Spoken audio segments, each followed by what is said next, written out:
All right, we are live, kids. Face is still dirty from work. Fuck it, we're running it. Oh, you're not supposed to say stuff like that.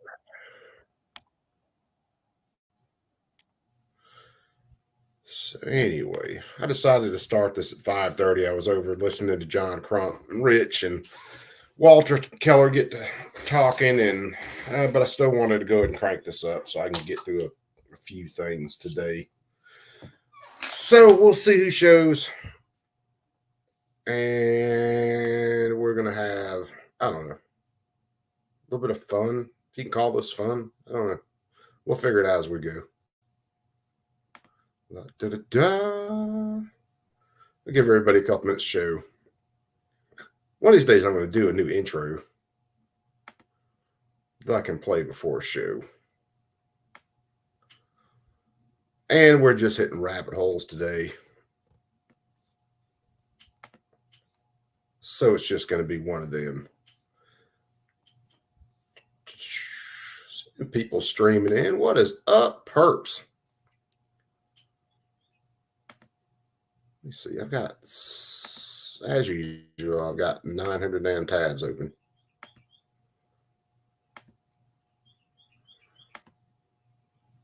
Da, da, da.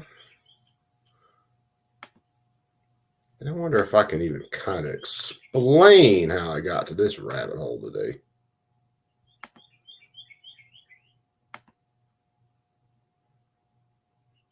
Well, if I can get some video right here, I can pretty much get to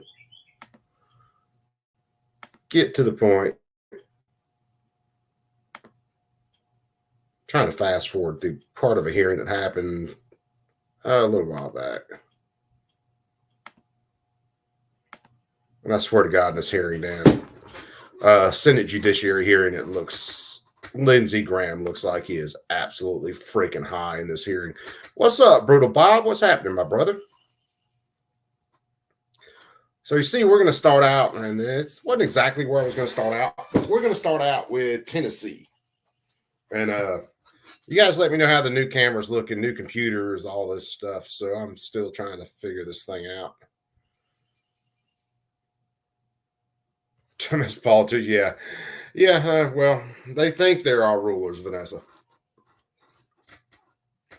So you guys let me know if the sound's good, if the picture's halfway decent. I know I'm here, so the picture ain't all that great, but hopefully it'll be doing all right. Like I said, this is a new computer. This is a new ride. This is the maiden voyage for this one. So anyway, can I even get to where I got to this freaking rabbit hole for the day? I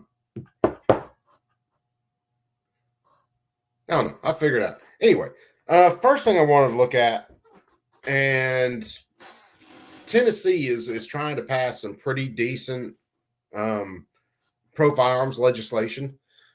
And I wanted to look at the Democrats and the way they're trying to treat this, because they pretty much tell you, and this guy does in just a second, he doesn't care about your rights. He's about lives, even though nothing the Democrats are pushing will save a single life. So, and then we'll jump down the rest of this rabbit hole as we go.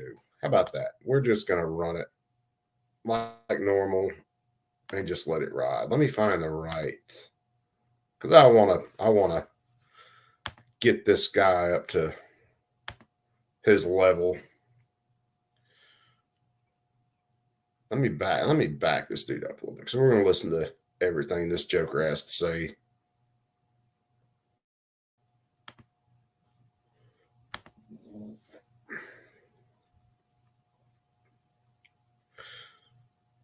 And of course, now this new computer's want. I have forced myself. Let's see. Let me back it up here. Maybe we can get a gist a little bit about this bill before you go. Sir, I'm going to circle back to you. Thank you, Chairman. You know, I feel like we are putting the worship of the gun ahead of the love of people and lives. What we have lost is, in the Constitution, all the talk about the Second Amendment, is the ability to have the pursuit of life, liberty, and happiness. And when our communities are overrun with guns and we continue in this body to pass legislation to increase the proliferation of guns in our society and our state, we are making Tennesseans much less safe, much less secure. And when BB, you what's up, are my brother? passing a bill that essentially, even if someone you know is a risk, is a danger, has an ability to do harm, but you're allowing that person to go armed in a very offensive way, in a very scary way. And the way this expands the number of guns from not just handguns, but to long guns Yeah, this and part of this other was about weapons red flag laws. is ludicrous.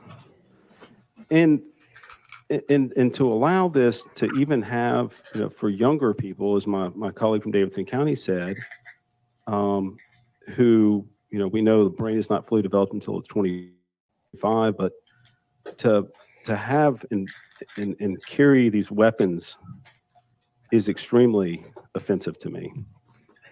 Shit, what's offensive? When I have forced myself to look at some of these crime scenes following mass shootings, and you think about those little bodies who had no chance against these weapons Because of it's war, all about the who children. were ripped apart by these dangerous weapons of war.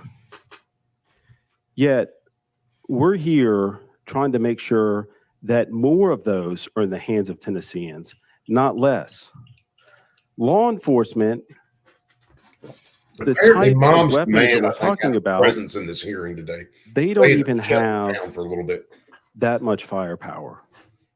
That's what scares me, What's up, Red is Dawn? that we can be overrun with lawlessness for people that have so many guns. And we've seen this. We saw it at the United States Capitol. We've got rules here where people can't bring guns in. We've tried to ban signs, but we're not banning guns. We're increasing the ability to have guns. I wonder how comfortable anyone on this committee would feel if everyone in the audience in front of us didn't have a sign, but they had a gun. BB, I've seen the student here. I know I'd be terrified. I wouldn't be sitting here. But that's what you want to have in our society.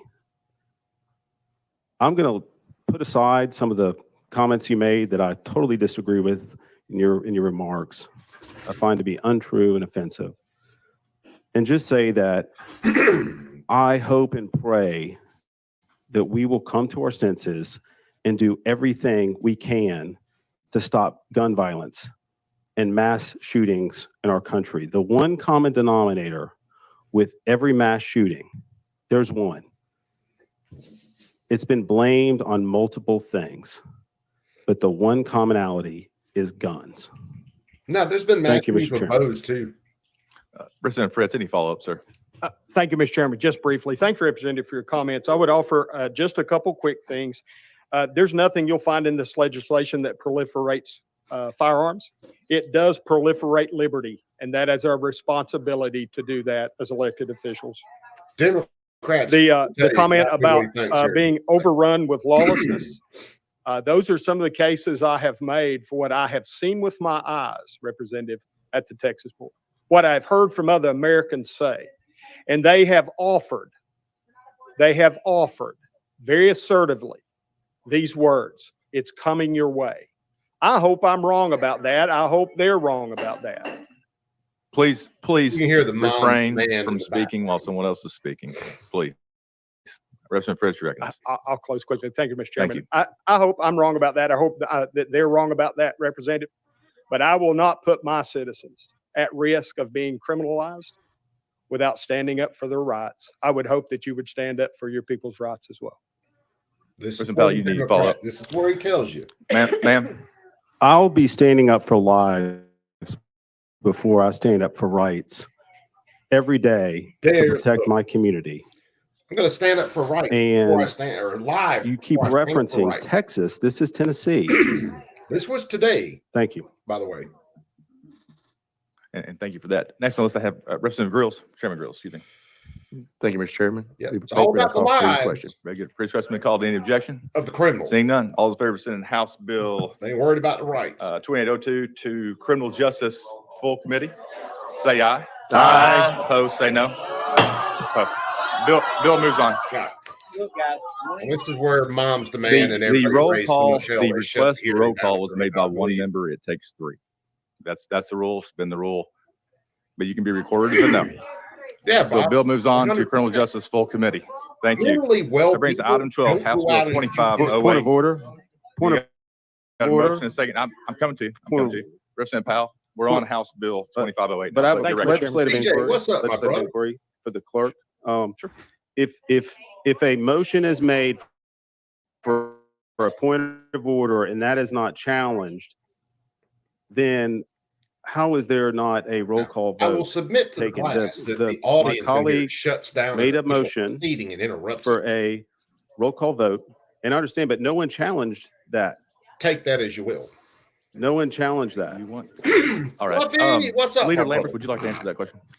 Mr. Chairman, you and I have been here 12 years, and the good gentleman from Davidson County has been here that same time. The entire time we've been here, it's worked the exact same way. 3 members of the committee can request, not one, or the member who has the bill, the sponsor of the bill, may begin his presentation and ask for that. And I believe that could even carry it up anytime to the point where they vote. The sponsor of the legislation can ask for just 1 or 3 members of the committee. I What think the is chairman up, my explained that brother? earlier, but I figured I'd make another go at it. Okay, if I could, if we go back and look at the take, I just want to be on record. I yelled roll call. My colleagues here in the front turned around and yelled roll call. So there were 3 people asking for a roll call, Mr. Chair. Yeah, I'd have you. Thank you. All right. Item 12, House Bill 2508 by Representative Harris. You're recognized. Do I have a motion in a second? All right, you're probably recognized. We'll shut it down here. Or is it in right. a minute or two? I watched this live right. earlier. I couldn't stream it. But Here's where we're at. You all have interrupted this committee this entire hour and a half. on the whatnot. So, and I understand that, but I need you all to refrain from yelling, speaking out of turn, all that. We have a couple more bills on committee, and then You're we're asking going to leftists adjourn. to act like Representative they Harris, have you some recognize. sense, man. That's never Thank going you, to happen. Chairman. And House Bill 2508 simply would allow an individual who has an employer that requires a commercial I driver's think they got license. through the this.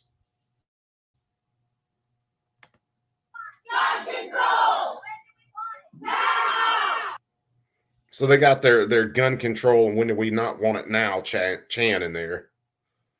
Let's see. I didn't get to catch the rest of this. If they came back.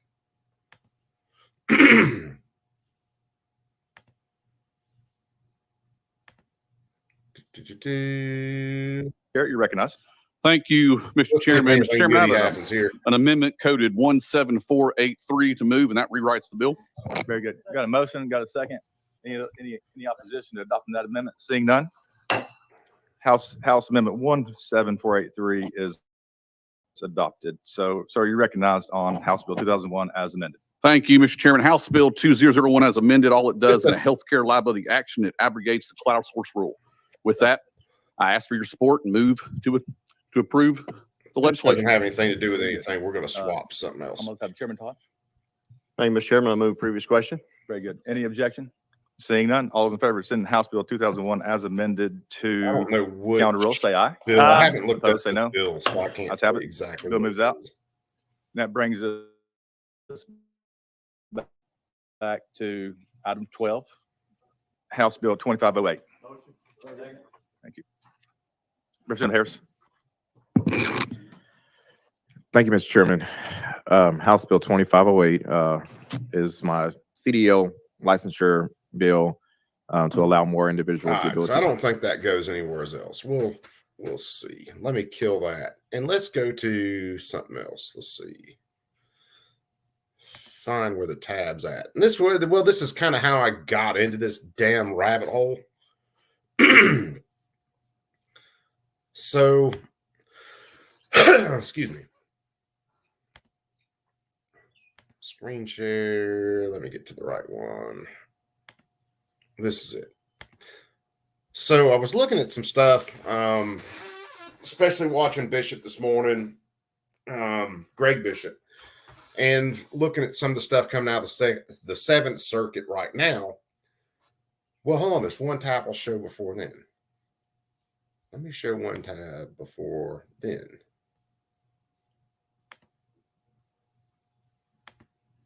And people have heard me talk about it on streams before. Our circuit courts are absolutely horrible right now. The fifth probably being the best out of the bunch, but most of the other circuit courts are absolute shit. And we're dealing with all these circuit and district court judges who don't give a damn about your rights or Constitution or anything else. Well, my buddy Dick Durbin made a post 3 hours ago today, and it's been hard for me to keep up with the numbers.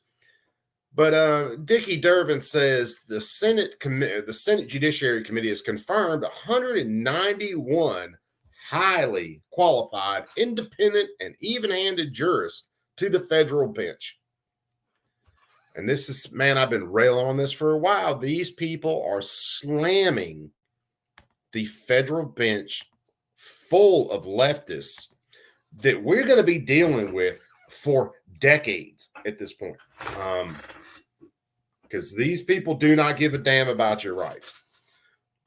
So, and I got there kind of from the stuff with the Seventh Circuit. So I went back and found part of a hearing that happened, I think, on the 20th of last month, where a district judge is getting moved up in the Seventh Circuit, and just wanted to play a little bit of her questioning from Kennedy today, or on that, in that hearing. And then we're going to bounce to some other shit just because, I mean, hell, it is what it is. But yeah, this is, she's fixing to be on the Seventh Circuit in Illinois. So a lot of the mag ban, assault weapon ban, all that stuff, she's going to be involved with it. So for your viewing pleasure, let's get to this.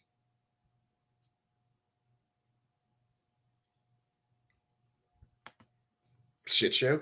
First to tell me this. And I think for me, Hold on, let me go ahead And you You said have you to have listen some to family Corey here. I for just a want minute. to one more time. Good old crazy break eyes them out for me. Spartacus. sure. So I have my partner Manuela, my mother Carmen, my daughter, and Yeah, Elena BB, I have Martina those quite a Mung, bit. and then family of Jayesh, Nomi, and Sol. They are my cheering squad. Great. And are they also yoga And of course, masters or the not? Republicans on the Some of Judiciary them do Committee in the practice. Senate Yeah. But your could husband does not. Let's stop be a clear. lot of these No, he does, actually. nominations. Okay. Yeah. Fantastic. Mr. Chairman, I'm But very for the most excited about part, they this don't. nominee, and thank you. Thanks, Senator. Biden's Booker. run through Kennedy. 190 something of these judges, and the Judge, Republicans welcome. have voted for them. Thank you. You are probably the least productive member of your Again, she's district up for the court, Seventh isn't that Circuit. right? That's why this is relevant right now. Well, I have not considered myself in those terms, Senator. Well, let me explain what I mean. You have 125 Yeah, baby. motions Jackson pending Flood, what's up, my brother? that you've declined to decide. Well, Just yeah. let me finish. That's more than any other district judge in the entire Seventh Circuit. In fact, you rank seventh highest nationally, do you not? I am not familiar with those statistics, Senator Kennedy. You haven't looked? I did look in preparation for this hearing, but I didn't compare But she myself. is the diversity to hire others. for the You Seventh haven't Circuit. seen that you ranked the seventh, the worst in the country in terms of making decisions? You are the first to tell me this. And I think for me, I stress the quality of my decision making. And as I explained, I came on, I was the first district judge to come on. during this administration. Yeah, but so were all the others. Now remember, the I mean, Republicans voted to put her on There've the been district 68 district court. judges That's a confirmed federal judge. in the 117th Congress. Now they're trying to bump her to the circuit. In terms of motions pending for more than 6 months, you rank number 3. You all came on at the same time. You all had the same problems with COVID. You're the 3rd worst.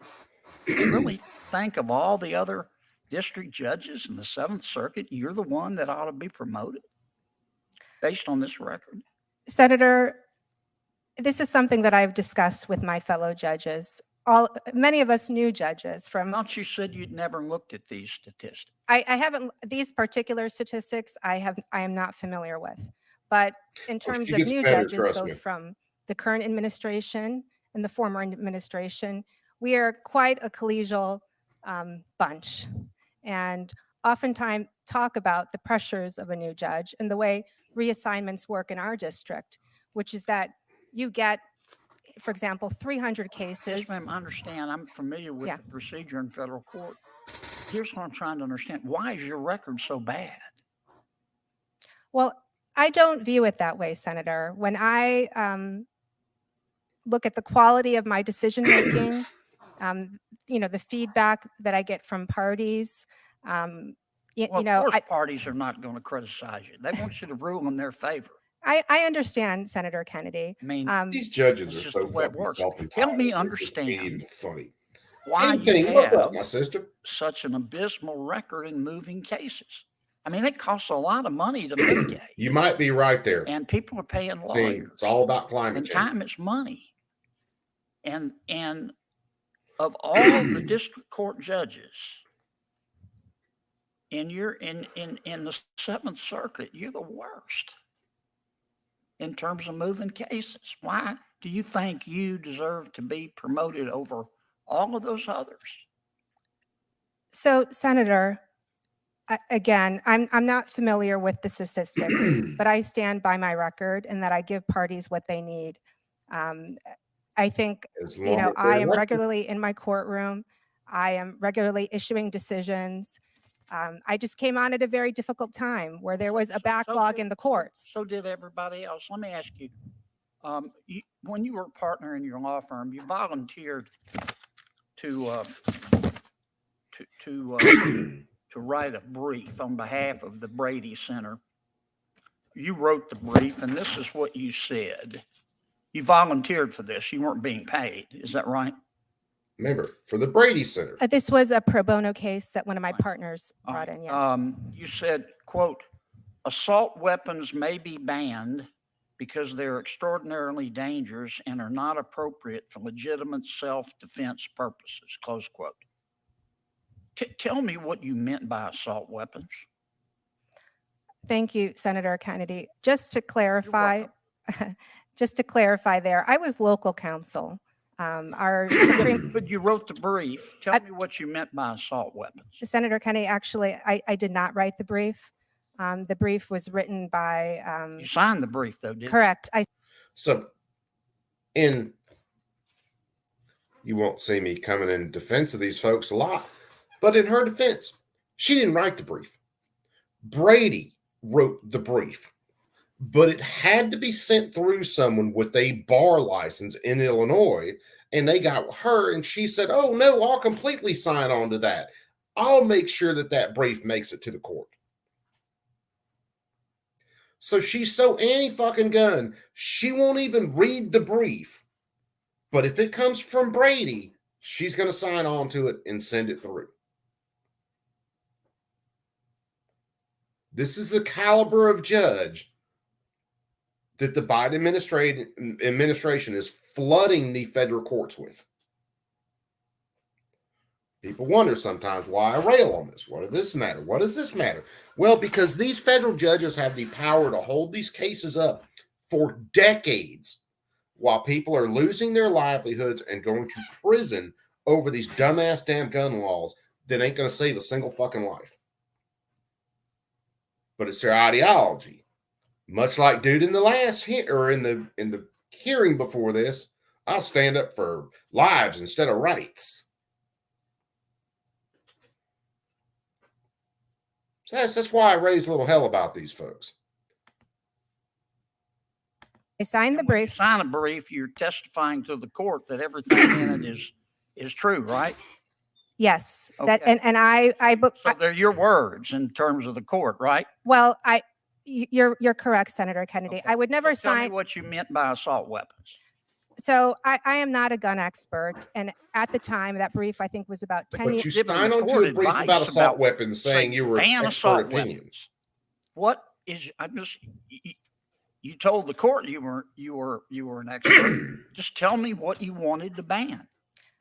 Senator, sitting here today, as I said, I did not write that brief. I was local counsel. Sign the brief. I understand. At the time Tell that me what you wanted to ban. That's all I'm I don't remember the exact definition of assault weapons in the ordinance that was at issue. So you submitted a brief to an appellate brief, you signed it, and you And don't know I'd have what- to go back and and you find said the brief she abolish signed assault weapons, and you onto. don't know what you wanted. I was them just to lazy and abolish. didn't do it. Sorry. Senator, Byron. at the time that I signed the brief, I read the brief because our Supreme Court required someone, an Illinois bar member, to sign the brief. Yep, Bob. I was not responsible That's it. for researching the content. You were I- responsible for the brief. You signed it. Absolutely, absolutely. And sitting here today, I do not remember the characteristics of that were cited in the ordinance for the assault weapons ban. It's not an area of practice that I have specialized in.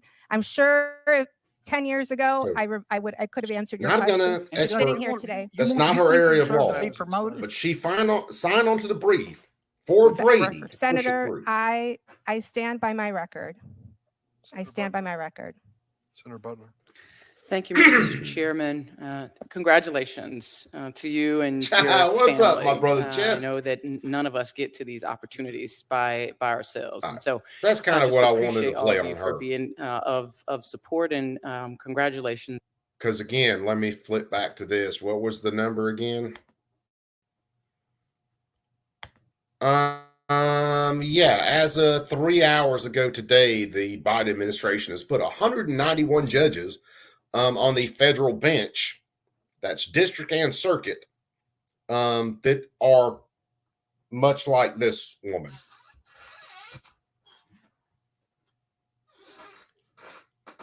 So let's see, what was the next off ramp or on ramp? Whatever ramp it was. Let's see. I think it was this one. Let me back this up a little bit. Because we're going to listen to this one for a little bit. And I haven't had the chance to listen to this yet. But for those of you who don't know, the FISA stuff, all the foreign spying and surveillance shit is up for reauthorization. And there are those Republicans that just want to blindly sign on to this. And there are others that say that, hey, no, the government needs to get a warrant to spy whenever there is an American citizen involved. And of course, they're arguing that no, of course, they don't need a warrant. The government can just spy on everybody. So let's see, because we're going to back this up because we're going to listen to some of this. Because this is today. It's probably still going live now.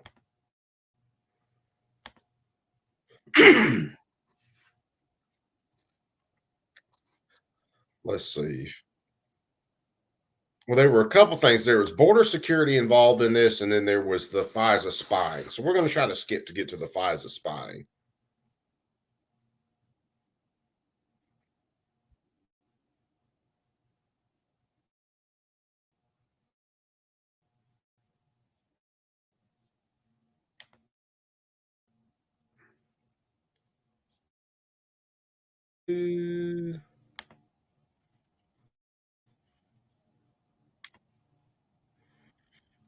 Of course, my signal's dropping for Next, some we reason. have the Extending Limits of Customs Waters Act. a bill passed out of the Ways and Means Committee with a unanimous 37-0 vote. It's more filler that should have been a suspension bill, quite frankly. Yet we're wasting floor time on it because Republicans are fighting with Republicans and can't seem to get anything of substance done around here. Next, we have HRes 1112. It seems the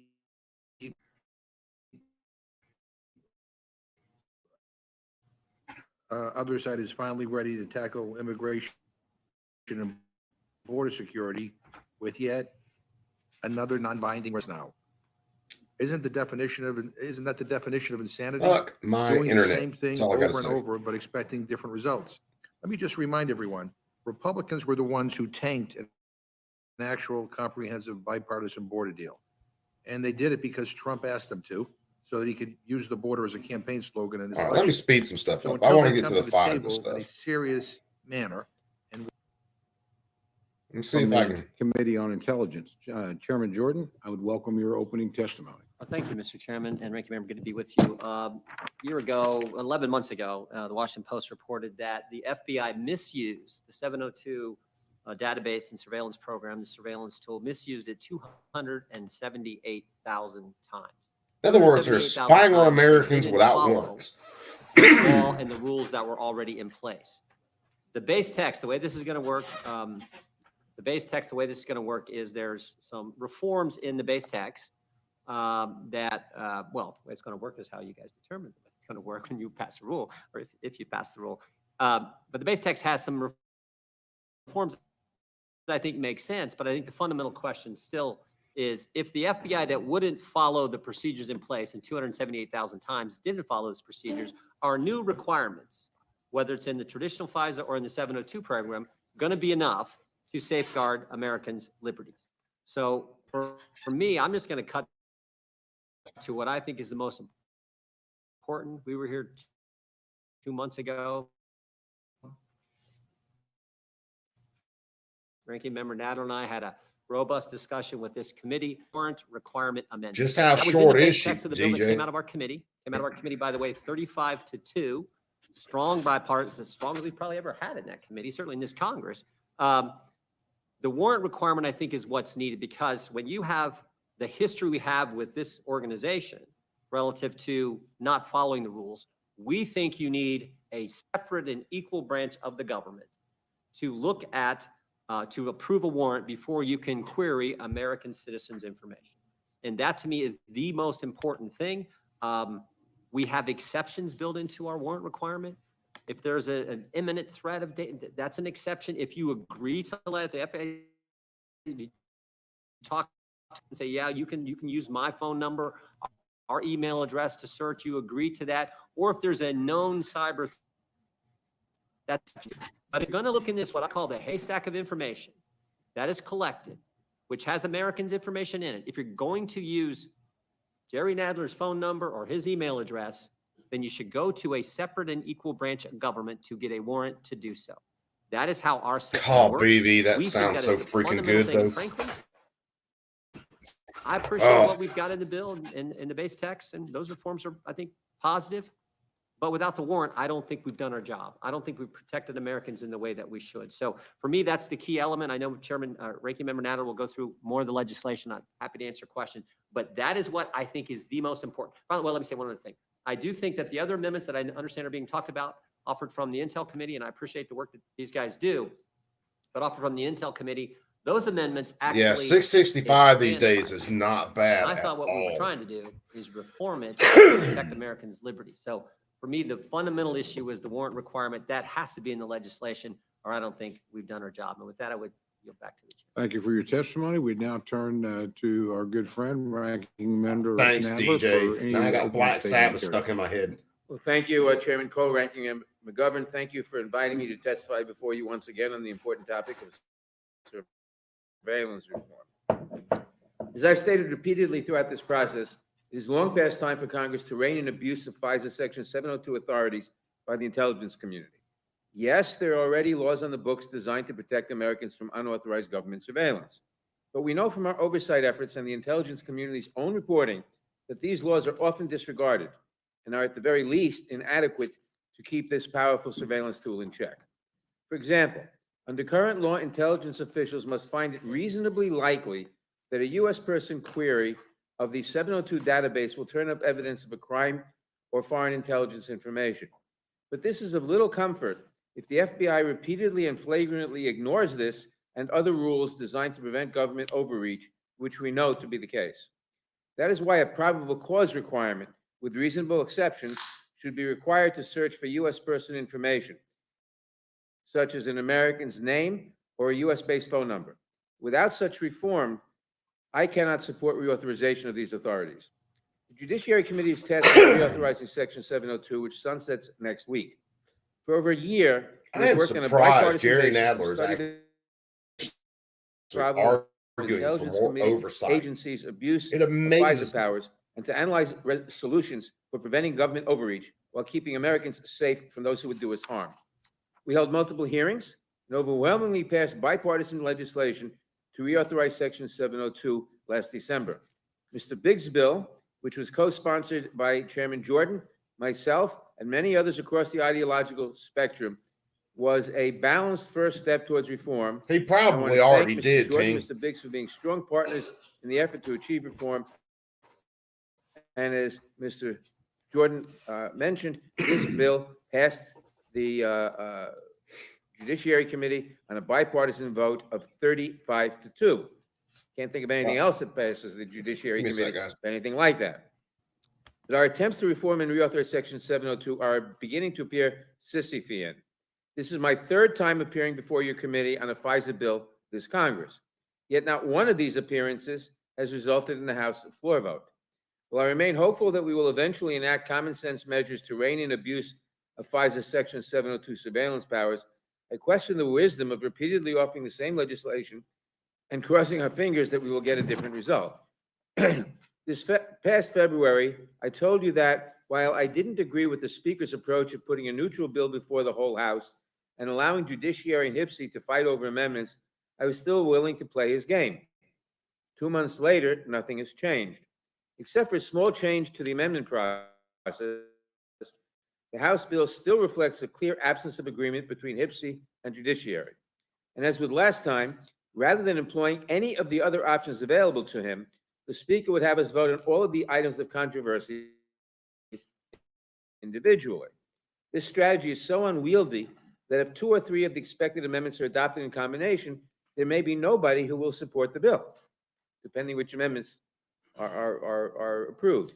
The modest reforms in the Reforming Intelligence and Securing America Act are indeed unobjectionable, but they are also so modest that they would prove ineffective, and we have the numbers to back that up.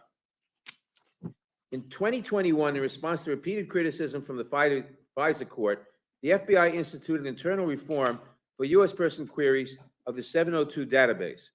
While these changes forced a 90% reduction in noncompliance, the FBI was still left with an average of more than 200,000 compliance incidents every year.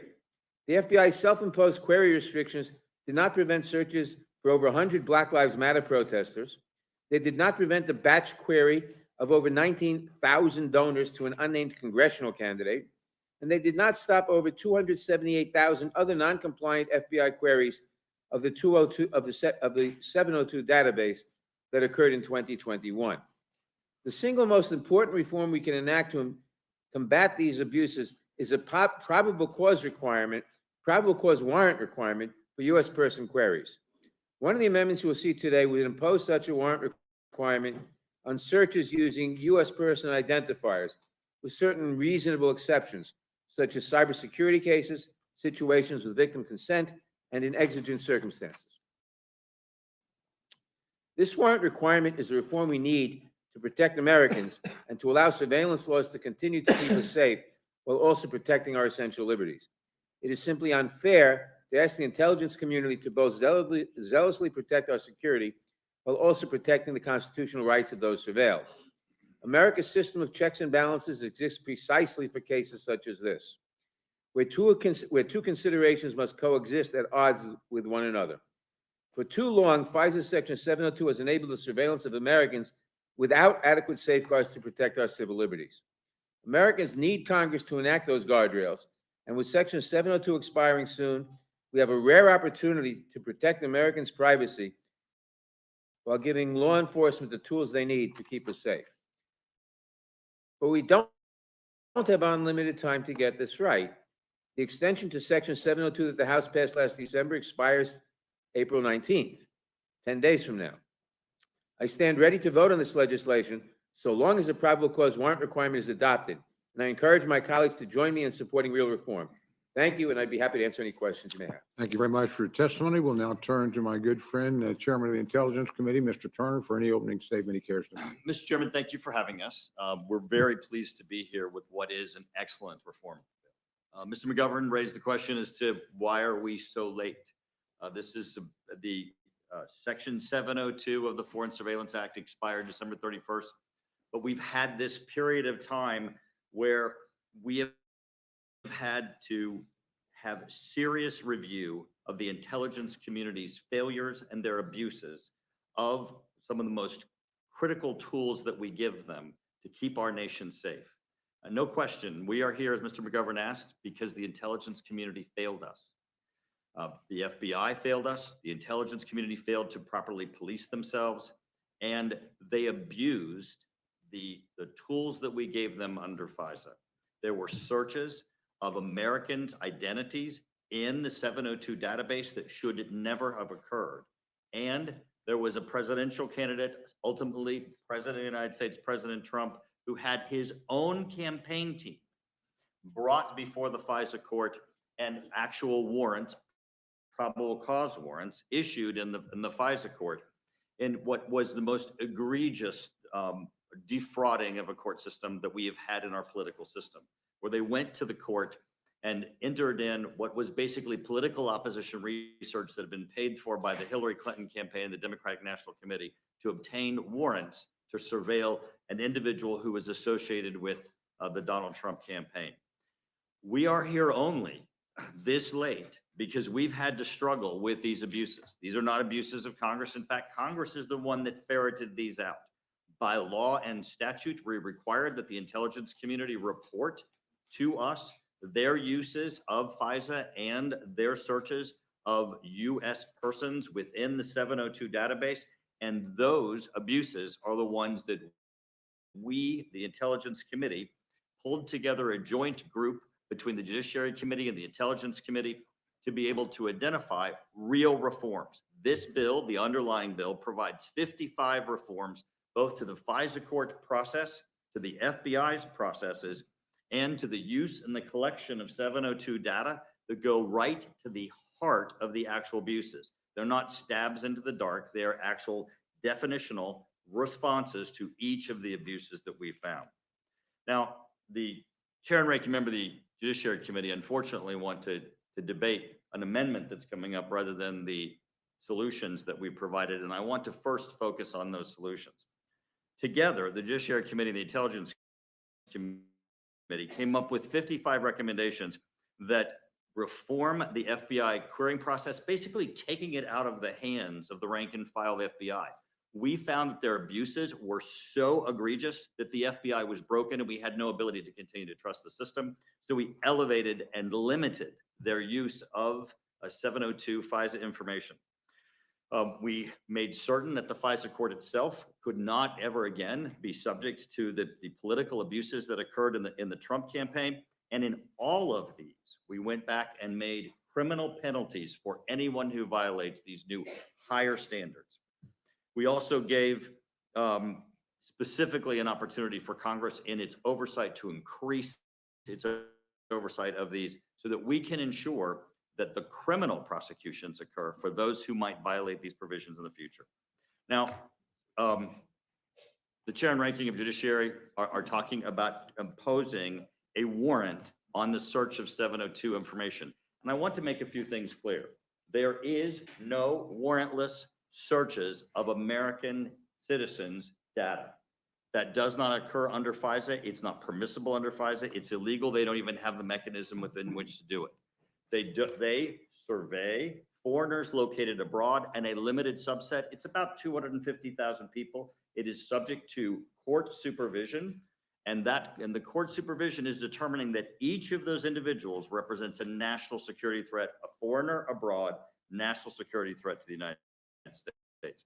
So what would their warrant requirement be then? If it's foreigners that are abroad, what would the requirement be? It would be to go in to the head of ISIS. You know, these people go don't want in to have to head get of Hamas's warrants. data and look in That that pesky data ass constitution where they don't like. Americans' names of American citizens who are communicating with Hamas Sorry, and been on the ISIS phone with may wife. be.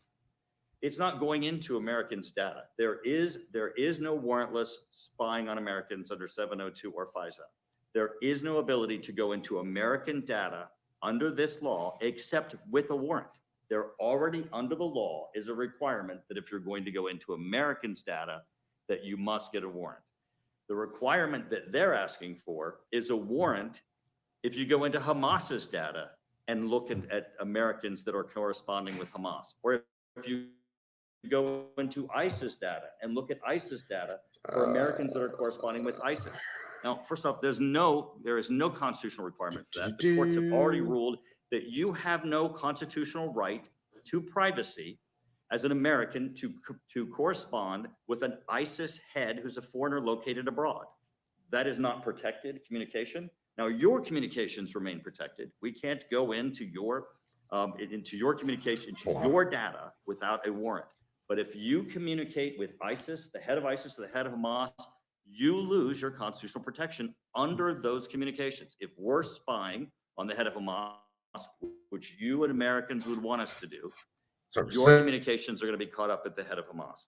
To impose a warrant requirement is dangerous for America. The Wall Street Journal stated, Section 702 lets the government monitor non-U.S. citizens outside the United States to protect national security. Don't let anybody tell you this is a warrantless program surveying Americans. The House Judiciary Committee has gone the wrong way. The legislation that could end Section 702 would make it useless as a national security tool. The bill would require their amendment, a warrant for queries of U.S. persons, even though the information is already collected. In other words, what the Wall Street Journal is indicating is if you collect Hamas's data, you shouldn't need a warrant to look at Hamas's data, even if an American is in there. But American is communicating with Hamas, it's a national security threat. We should not have a warrant. It will shut down our ability to be effective. I yield back. Thank you very much. Now turn to my good friend, the distinguished ranking member of the Intelligence Committee, Mr.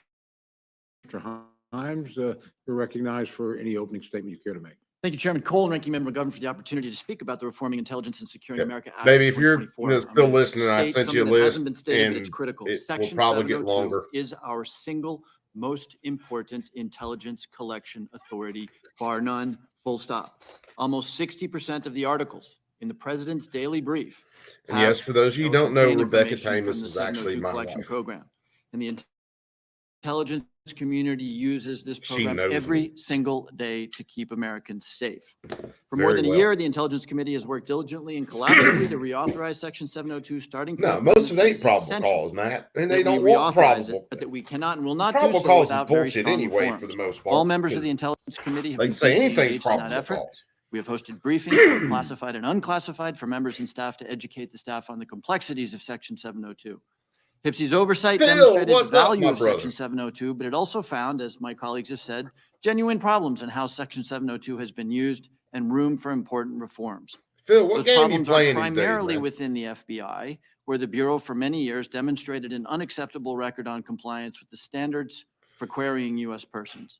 Thankfully, the robust systems of audit and oversight of Section 702 that Congress has previously put in place identified those shortcomings, and we are now in a position to take corrective action. I would also point out, as I believe the chairman of the Judiciary Committee said, that internal changes inside the FBI have already dramatically improved, both reduced the number of U.S. person queries by 90%. Because I got to and we're do at a this. point now where less I'm a than smart ass. 1%.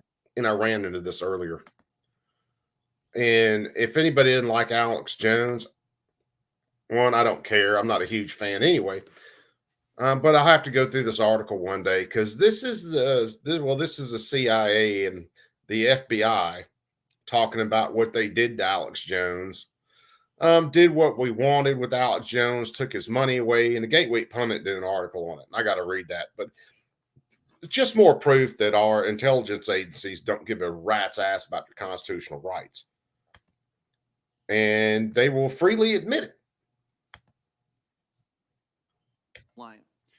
The bill before the Rules Committee today includes many of the extensive reforms that the Intelligence Committee and the judiciary oversight efforts identified. The more than 50 reforms are aimed directly at the problems that have arisen while ensuring that this authority can continue to keep Americans safe. Cool deal, In the interest Phil. of Hopefully time, I catch won't you at 9 describe all o'clock. of the reforms contained in the base text, but I will just mention a few. The bill would institute a If not flat all, at least step in and prohibition say what up. on queries conducted by the FBI to uncover, quote, evidence of a crime. A flat ban on all queries for evidence of a crime will help drive compliance and make clear that this is an intelligence tool, not a law enforcement tool. This bill would also reduce by 90% the number of individuals at the FBI who can approve a U.S. person query. This will reduce compliance failures and ensure that every time the FBI queries this FISA 702 data, it does so for a permissible purpose.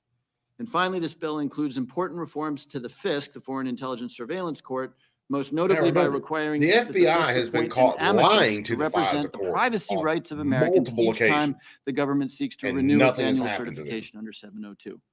These are tough reforms that go well beyond what the administration was seeking, but they preserve the fundamental value of the program to protect American lives while balancing critical privacy rights. As everyone has mentioned, we will also debate multiple amendments. I plan to support some of those and oppose others. I expect the House will debate an amendment to apply a probable cause warrant, as we have heard earlier, when the FBI or the IC We searches honestly do lawfully live collected in the 702 most data spied using on society, a U.S. person most identifier. monitored society. With great respect to on my the freaking judiciary planet. colleagues, this proposal is seriously misguided What's and would up, Dana effectively Price, my ban brother? U.S. What's person happening? queries in nearly every instance. Let's be clear about something. Think about it, man. FISA 702 How many has of been us have this thing on us annually all day? certified every single year since super computer. 2009. The And everywhere we certification go with that process monitor, involves everything we presenting do the on that 702 monitor. program to federal judges who then issue a certification every single year. In not one of those years Unless between you're using 2009 and the seriously present encrypted apps have or something federal like judges that, say that there is all that your the messengers, querying of the text of U.S. message, persons in the all that. database raises unreasonable data's search being and collected. seizure issues. Not once. No federal court has said that there is a constitutional violation here. So you may be uncomfortable with U.S. person queries, but you can't clothe that discomfort in constitutional concerns. I'll note Hold on, that buddy. if I can just take a half a minute here, the reason the FBI does many of these queries is I'm getting used to defensive. this new computer, That is you to know. say, Hold on, buddy. Let me explain something to you. Just because these courts say something isn't unconstitutional doesn't mean that it is in fact constitutional. We see that with searches and seizures all the time. We see it with civil asset forfeiture. We see it with gun laws all the time. Just because these judges who are playing for the same team as the intelligence agencies say something isn't unconstitutional doesn't mean that it is in fact constitutional. All it means is they're supporting their team. So you need a giant one right there.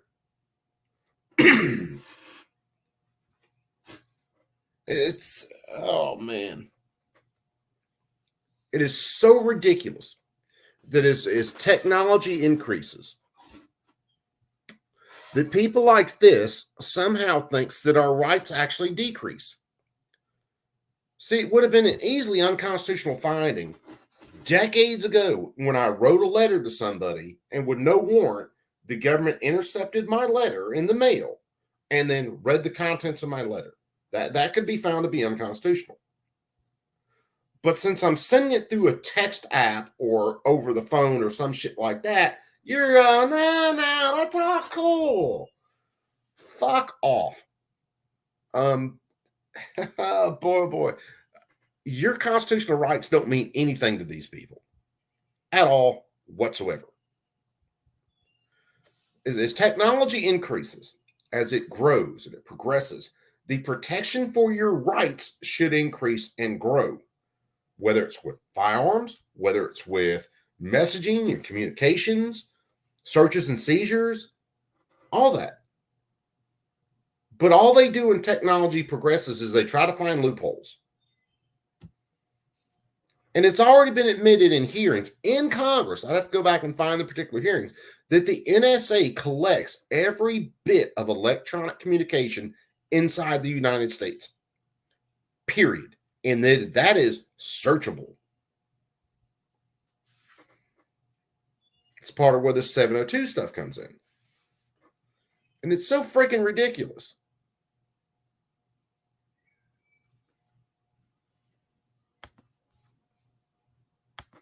A member of Congress is being discussed by Chinese intelligence officers. There's no real worry that the member of Congress is engaged in a crime, but obviously our intelligence community would like to know why Chinese intelligence officers are talking about a member So of you Congress. want to protect and the they would member of query it Congress, but accordingly. not the There is no everyday way people. you can make a defensive query if you can't tell a judge that you believe you'll turn up evidence of a crime. I would also sort of hark back to an analogy around 9/11. On 9/11, the failure was Do you associated realize with how many inability average of bullshit intelligence and law calls, enforcement spam to calls, talk and to each shit other. we So get as from Chairman Turner overseas said, these days? if we pick up or sent that through an ISIS servers leader that end up is talking overseas to an and then go back individual to in Los us? Angeles who is by definition a U.S. person, we have no idea why that conversation is occurring. It could be a family member or a friend. So you cannot go to a judge and say, we have no idea why this communication is occurring, but we want you to issue us a probable cause warrant. That is why the administration says that the passage of a warrant requirement would shut this program down. I'll just note that every ranking member that touches either foreign policy or national security, myself, Ranking Member Meeks, Ranking Yeah, Member they did, Smith, damn it. Ranking Member Thompson, former Speaker Pelosi, former Majority Leader Hoyer, will vote against this amendment.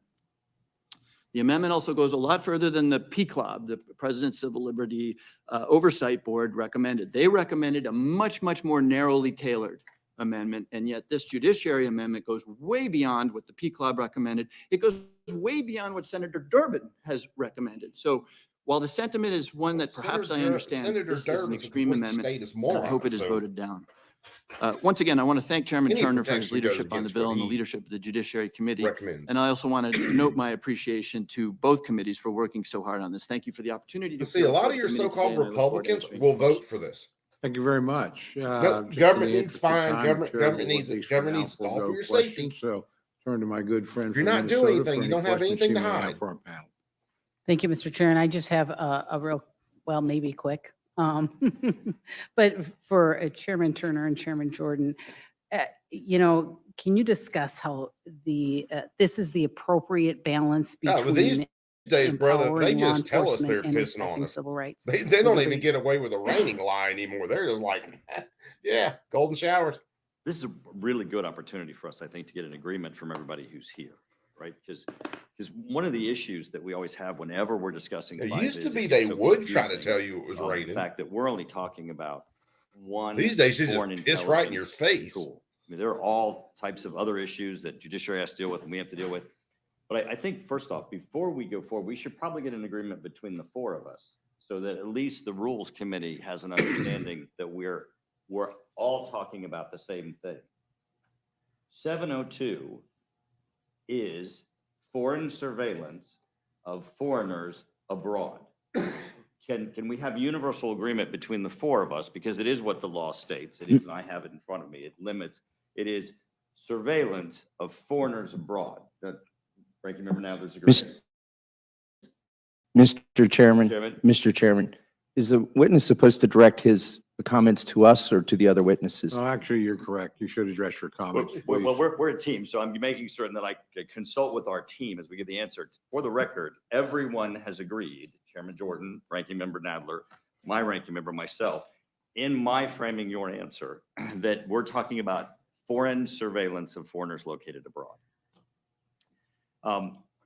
What we found in this process of 702, because there's two really big provisions we're dealing with. We're dealing with 702 and we're dealing Realize with how much the courts data they itself. can manipulate They are on that and say it was a foreign call. Under 702, what we found is that the FBI had an unbelievable number of abuses where they were routinely looking at the data of foreigners located abroad, searching it for Americans' data and whether or not Americans were located in that. What they found is their computer system was set up so it did it automatically.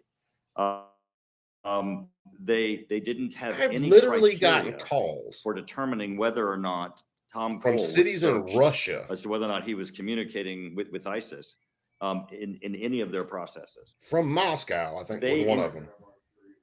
He's not. Spam call, They whatever changed you those want. processes upon our. So you're telling me all the government has to do is say, raising well, these issues with phone them. number where got it's, a call as, from Jim Russia. said, We it's need to talk to this 280,000 guy. We need to times look that at all they- of his a data. year that they were violating that they reduced those down to 680. What you'd find is that when they were searching Hamas's data and ISIS data for unrelated Americans, 98% of the queries returned zero information because the information, those individuals were not corresponding with the 250,000 people that we consider some of our most national security threats or issues.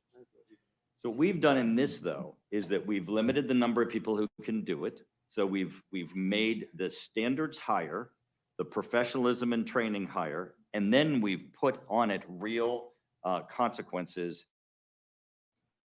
real criminal prosecutions for intentional violations and for You guys those raise your who, hand if you think our use this government's information inappropriately. actually going On to the prosecute court side, our own we government really nailed agents it for down. spying on the We made American it people. certain that information and data was not admissible before court. If someone did so, that was used against the Trump administration, if someone did so, they had criminal prosecution. We made certain that if it's a U.S. person, that an independent attorney is appointed and is part of the Yeah, process. never to be gonna a happen. counter to ensure that the laws are followed. And we also made certain that there is a hearing and a transcript. He's got a YouTube channel. and That data YouTube is channel made could be available if viewed there by should be people from subsequent, overseas. Legal proceedings. Okay. So that the American citizen would have access to it and be able to challenge it. No, Phil, they I mean, actually it's just not murder saying- too. We have no problem. Don't forget with that. surveilling foreigners. It's the Foreign Intelligence Surveillance Act, as the or as the chairman just said. What we have a concern about is a term that Ranking Member Hines, I think, used 4 times in his presentation: U.S. person queries. And that's a fancy way of saying U.S. person searches. They are searching Americans. So that is our concern. And we know, not according to Jerry Nadler and Jim Jordan, but according to the Washington Post and information we've received from the Inspector General and others, the FBI, this is quoting straight from Mr. Barrett's piece a year ago, the FBI has misused a powerful digital surveillance tool more than 278,000 times, including against crime victims, January 6 riot suspects, people arrested at protests in the wake of the police killing of George Floyd in 2020, and in one case, That as would the be ranking why member Nadler's referenced, there. 19,000 donors to a congressional candidate, people from according to a BLM were newly getting caught unsealed up court in this. document. That has nothing to do with Hamas or Hezbollah. That's U.S. person searches, not queries, searches of their information. And the author goes on to say, the failure to use this 702 database correctly when collecting information about U.S. citizens and others make it harder for the agency to marshal support for Congress to renew the law. That's why we're saying information picked up in this, what is becoming a bigger and bigger haystack of information about American citizens, U.S. persons in there. If you're going to query that, you're going to use a phone number, an email, or a name, as the ranking member said, you should go get a warrant to do that. That is the crux of the matter. Of course, we want to bad guys overseas. Oh, man, I wouldn't doubt BV. BV. Anybody that travels, follows channels that we all follow, that are all for Second Amendment rights and freedom. This is why this is so important. Every to have one of an us has been agreement searched. Before I start answering your question, Yes. because what Jim said is absolutely right. I mean, the abuses were horrific. I mean, the whole fact that people who were If the arrested abuses during the George horrific, Floyd riots why has no had one been their prosecuted? names searched in Hamas's data is an absolute If you can violation. admit the abuses Now, were horrific, under 702, why aren't people who were going to arrested fucking jail? for protesting for George Floyd, under 702, they didn't go search their data. They went and searched Hamas's data and ISIS data. The problem is that Jim and Ranking Member Nadler want to have a warrant to search Hamas's data and ISIS's data. There's already a warrant requirement to go and search an American's data, to go and search their data. But if you're going to go look in Hamas or ISIS, and you're an American citizen that's corresponded with ISIS or Hamas, there should not be a warrant to look at that data. With all due respect, I think the chairman misunderstands the bill or the situation. Of course, you don't need a warrant to surveil Hamas. No one claims you do. But when it comes to surveilling an American person, a US person, like any other situation, you should need a warrant. That is the law. It is not the law. It is absolutely the Well, law. if it is the law, I mean, right now, under the law, if you are going to surveil which case- an American citizen, you need a warrant. It's which- only if you're searching Then Hamas's with data all or the ISIS data that you abuses don't need a warrant, and that's. that what you were wanna put done, that warrant on. that means they And- broke the law. I think the Why American is no one citizens going believe to that if prison? somebody is corresponding with Hamas and ISIS, for example, if they send them an email that says, thanks for the bomb making classes, we ought not have to get a warrant to look in Hamas's data that we have to find out that they thanked them for bomb making classes. And who was old Blondie sitting back there? Again. It's kind of cute. if you want to search Hamas, that's fine, and no one claims you need a warrant. If you want to search a US person, you should need a warrant. Now, you say we do already. But let me finish. Okay. You say we do. If we do, then the amendment that the Judiciary Committee proposes requiring such a warrant should not be objectionable to No, you. that's not what your warrant says. So let's go over it, because I mean, we have it, and I think certainly for the Rules Committee, people have to vote. I mean, if there's confusion among the four of us as to what your amendment does, and we need to clear it up. Your amendment says that there would be a warrant required to look in 702 data, which is foreigners located abroad's data, the 250,000 that we identify as the most national security threat. If there's an American's who has communicated with them. No, That's No, idiot. It's very simple. If you find someone from overseas and you are looking at their data, you don't need a warrant. To do anything with the US end of that data, you have to get a warrant. That's the way that works. Yeah, Jad Nadler. No, Antifa's a myth. You short, fat motherfucker. That myth just burned a goddamn city down, you fucking little asshole. That myth is something else. It ain't unicorns and rainbows, baby. what your amendment No, says. you misunderstand the amendment. What the amendment says is that if Hamas, whom we are properly surveilling, or any other people for that matter, the Chinese communists, whoever we're surveilling abroad, we find that they communicate with an American. Now, we have the metadata. But under your amendment, you Uh, can't find that. Excuse me. Let Mr. Sorry. Nadler, Sorry. I'd like to hear what he's having to say. I'm just going to remind our witnesses, please don't talk to one another, talk to the panel. We And please have- don't talk over one another. Yeah. It's very We difficult. have to the stop. metadata. That is to say, Which comment you talk about, Chess? the name and phone number, or presumably the phone number, of the American person that Hamas or whoever brought. However, what you want to surveil all the phone records of that American person?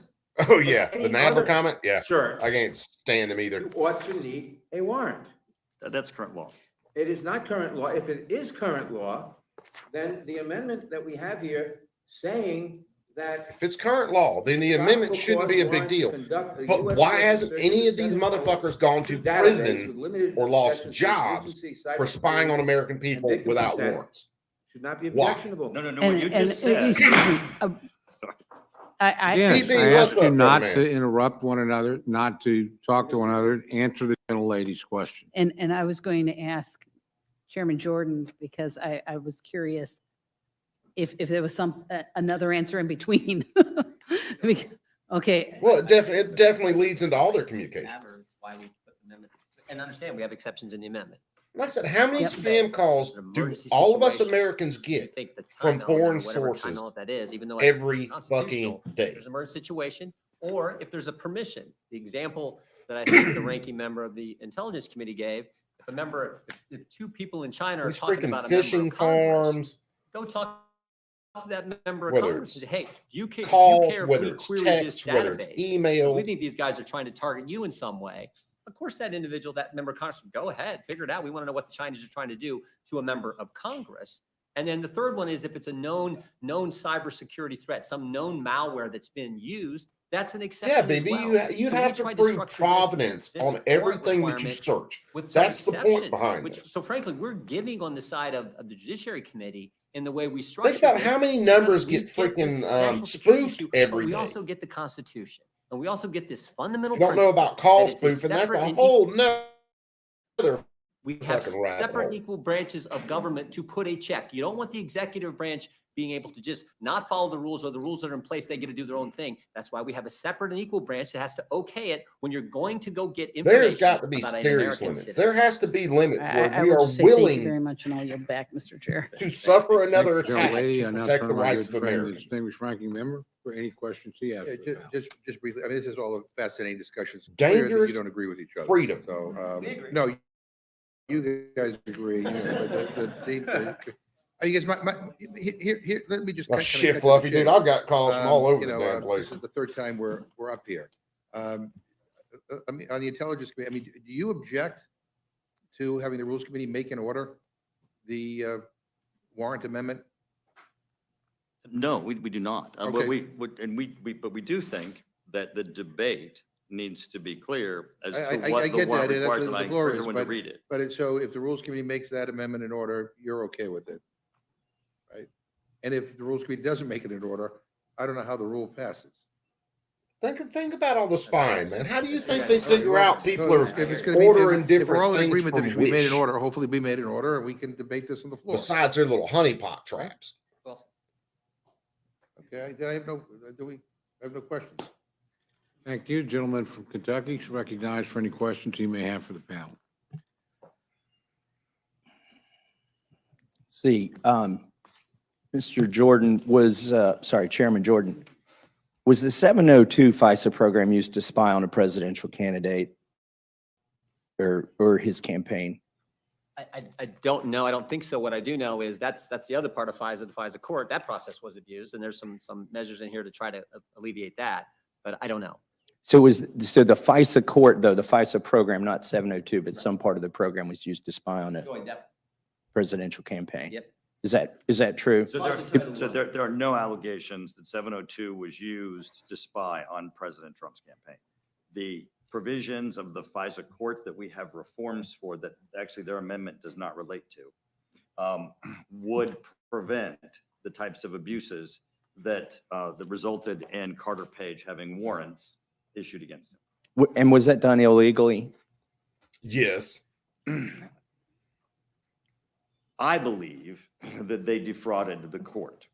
The Which would be actual illegal. review of it has not resulted in anyone being found to have defrauded the court. If I go lie to the court, What that's we have illegal. done in the reforms, which again, their amendment does not relate to or touch the FISA court or the Carter Page issue or the Trump issue. Our amendments tighten up the operations of the court so that this can never happen again. We exclude from evidence any political opposition research. We exclude from evidence any news articles. We appoint an attorney for any U.S. persons that where a warrant application is before the court to review the application and advise the court.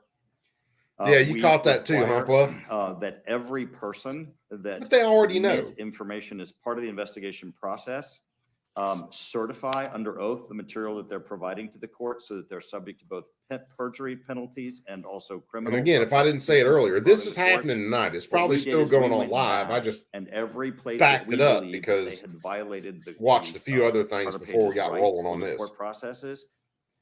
We put a reform in place, and again, their amendment President. doesn't address that. We're all in agreement that these amendments that we have in place. We know the minute he said FISA Carter court are Page, that's exactly who they're talking about. I'm just going to add one thing. There was one individual found guilty of lying to the court. Kevin Kleinsmith was found guilty of that in that whole process. So there was someone who was held. Oh, you're 100% right. Not Jess. nearly enough, in my judgment. 100% right. That's actually the question I was asking. There are So some was people somebody that are found nasty guilty and of some others abusing that the would put some FISA limits program on to this spy on stuff. a At least presidential a campaign? little bit of a speed bump Chairman there. Turner. Chairman Turner. Yeah, Kevin Kleinsmith was. Yeah, I'm asking Chairman Turner. But pretty So much the there whole were- reason of doing was something like found this in and showing a hearing the, like this, it's just to in the show process that people there was an how individual dirty your that government is. actually modified an email and submitted it through the process. Now, under our amendments, that individual would have much more severe. Dude, Matt, I would love to see that one. Defrauding the court and perjury. Treat them and, like they do FFLs. providing Clerical falsified error. evidence. Nope. So we have made it now that as a significant deterrent factor, so that anyone who is found to have done what he did or any of the other processes of individuals that were found that were not prosecuted would be prosecuted. But there was somebody found guilty of abusing the FISA Your program comment got to spy on censored, presidential BB. campaign. It was an It individual. ain't that for was me, found brother, because to my have comments are modified, wide ass open. submitted falsified evidence, which is different than the entire process that we Right. identified like And- 10 Oh, yeah. If things any that of we us did believe half were this shit, violated. we'd all be in And prison. we provide amendments to reform that process. So somebody, We're in agreement of these. But most Right. of us don't work for the biggest, most somebody successful broke the crime law to family use in the history. FISA program to spy on a presidential campaign. Is that correct? But we're all in agreement on that. Mr. Hines, did somebody break the law to abuse the FISA program to spy on President Trump's campaign? My understanding is the same as Chairman Turner's and Chairman Jordan's, which is that there was an individual who was prosecuted for some process failure in applying for No, an dude, he affidavit- got off aff- on so much shit, affidavit it wasn't even under funny. Title I of FISA, which is distinct from 702. Distinct from 702, but this is not some right-wing conspiracy. I just want to get this out there. He There got was washed somebody in the government who laundry. abused the FISA I don't program to think he spy on spent a Donald Trump's fucking campaign. day and they've in been, prison. Found guilty of falsifying information. Is that correct? Best, he Mr. lost his job or was allowed to Okay. retire. Let's see. So, Mr. Turner, Chairman Turner, you said there are 250,000 targets overseas, and you characterized them. About. Okay, roughly. And you characterize them as heads of Hamas and heads of ISIS. Wouldn't there be other people as well? Could there, in fact, be people in Germany who are staffing the heads of state there? Or could there be, is there anything to prevent, for instance, members of parliament from being among those 250,000? The category, which is a process that by which the intelligence community goes to the FISA court and has the individuals who are subject to surveillance reviewed, includes categories that also relates to national security threats, foreign intelligence threats. And so there are broader individuals. There are not, as I was indicating, we don't look at Paul McCartney. We don't look at the head of Airbus. We look at only those issues that are related to national security threats. Mr. Massey, Yes, Mr. Nadler. Foreigners do not have constitutional rights. Americans have constitutional rights, which is why we need the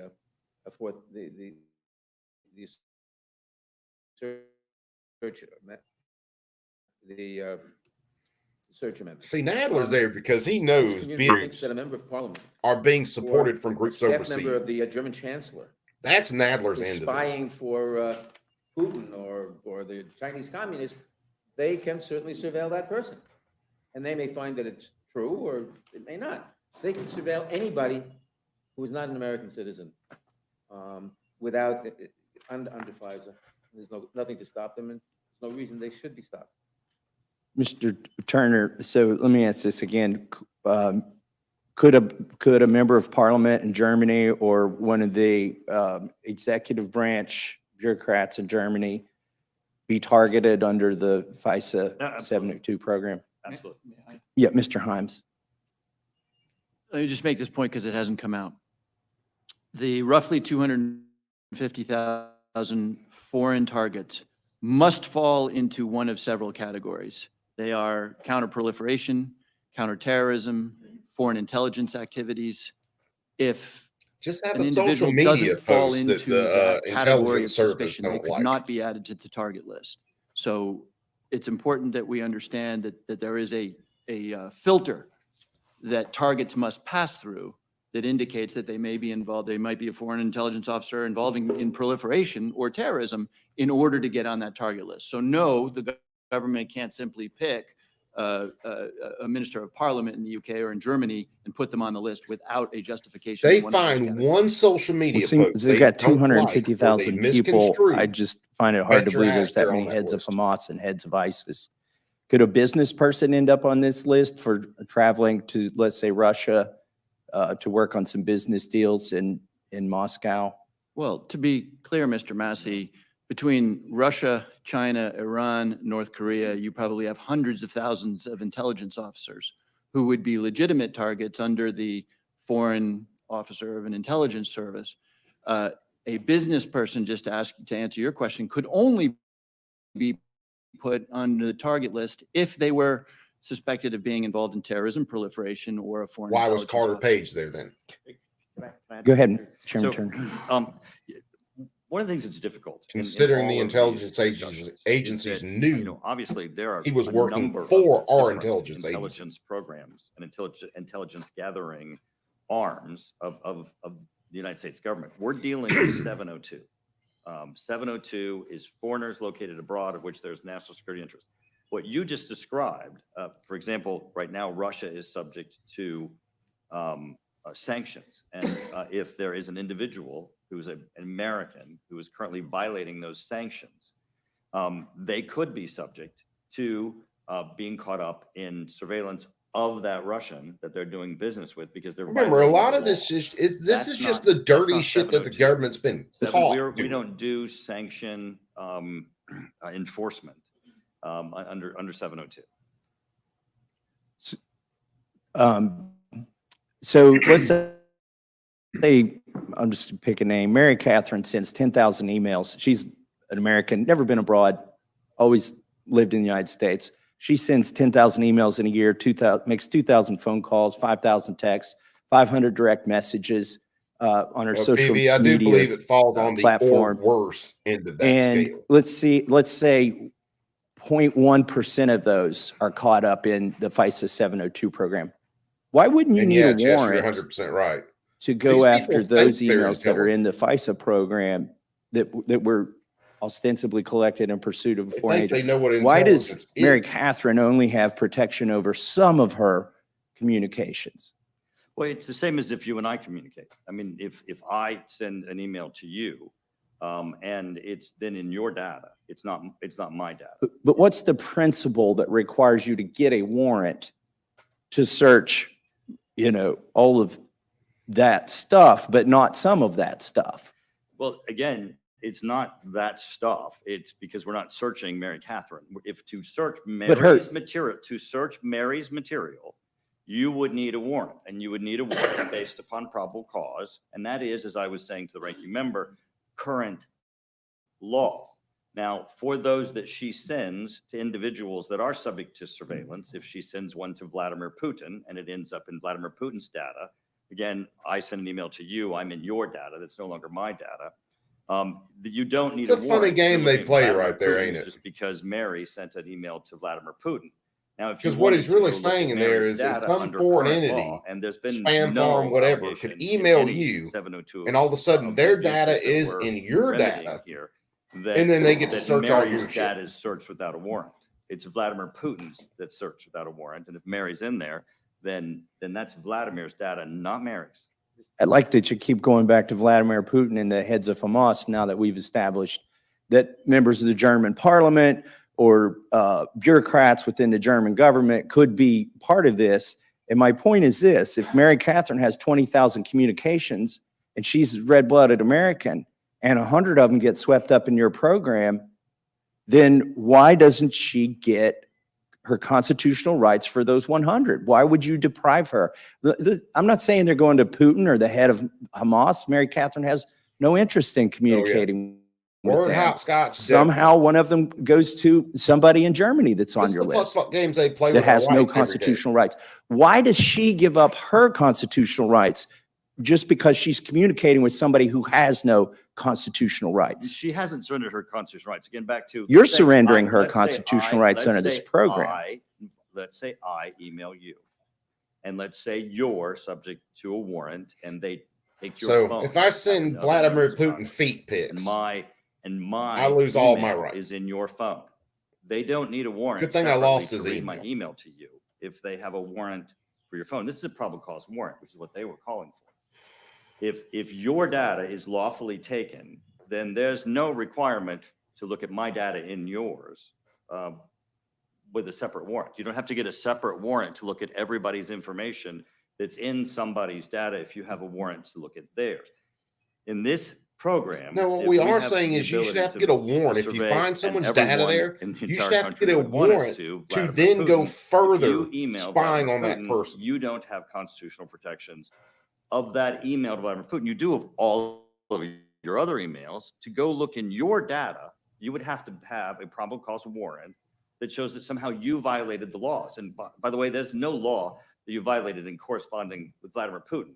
If you sent him an email, though, that did indicate that you were like a gun runner or doing something that was illegal, then, and only then the government would still have to go to court to look at your data. They can't just go and look at your, follow through and take your data. Let me see if I understand the legal principle here. Americans have constitutional rights to privacy, except for when they're communicating with somebody who doesn't have a constitutional right to privacy.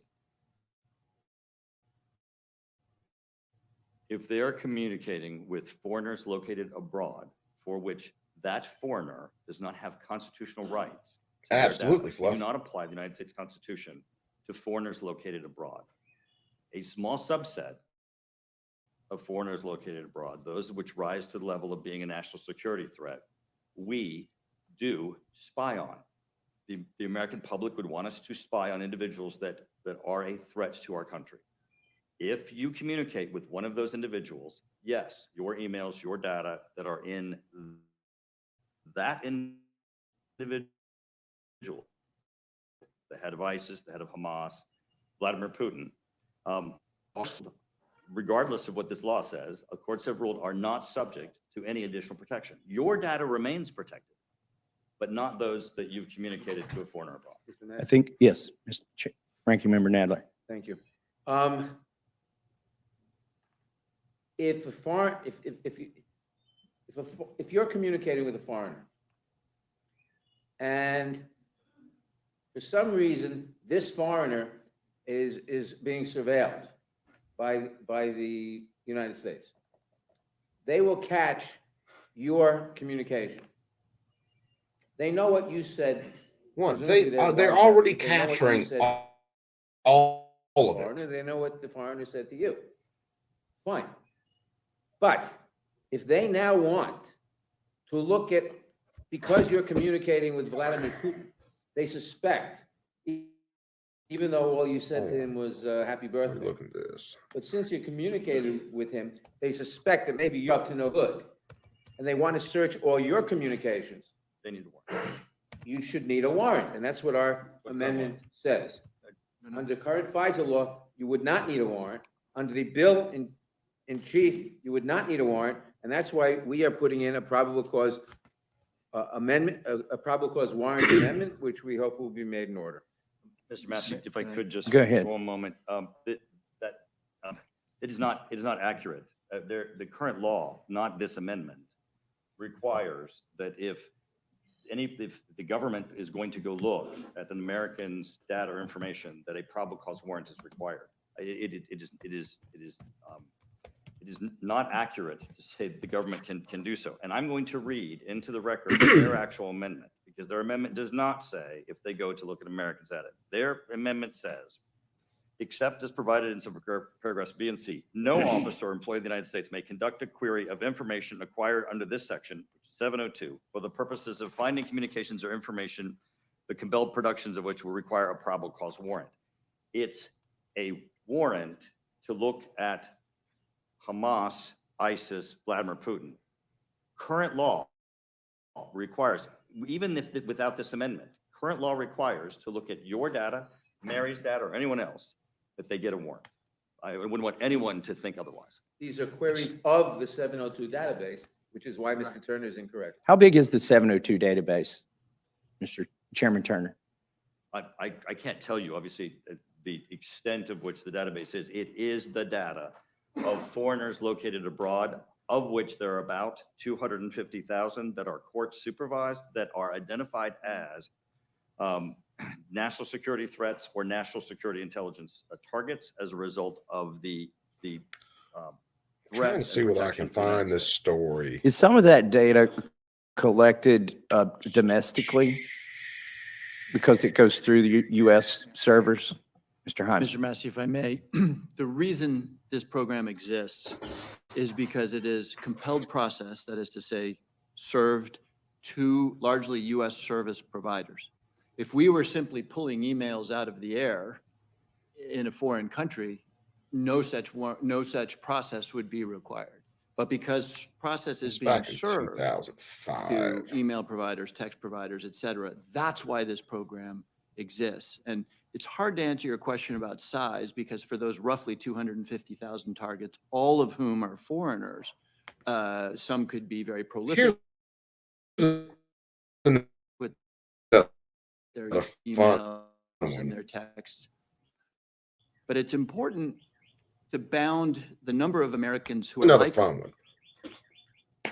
Because this is a way that the government gets around any kind of laws on spying on the American people.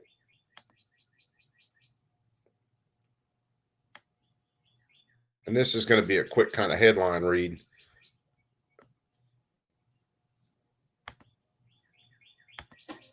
So what the government does in a lot of cases, if they're not collecting your data just outright in a lot of cases, they just go to third parties, Google and others, and they buy your data from them, just like any advertising agency would. So that's all of your internet histories, search histories, all that shit. It's another way the government gets it.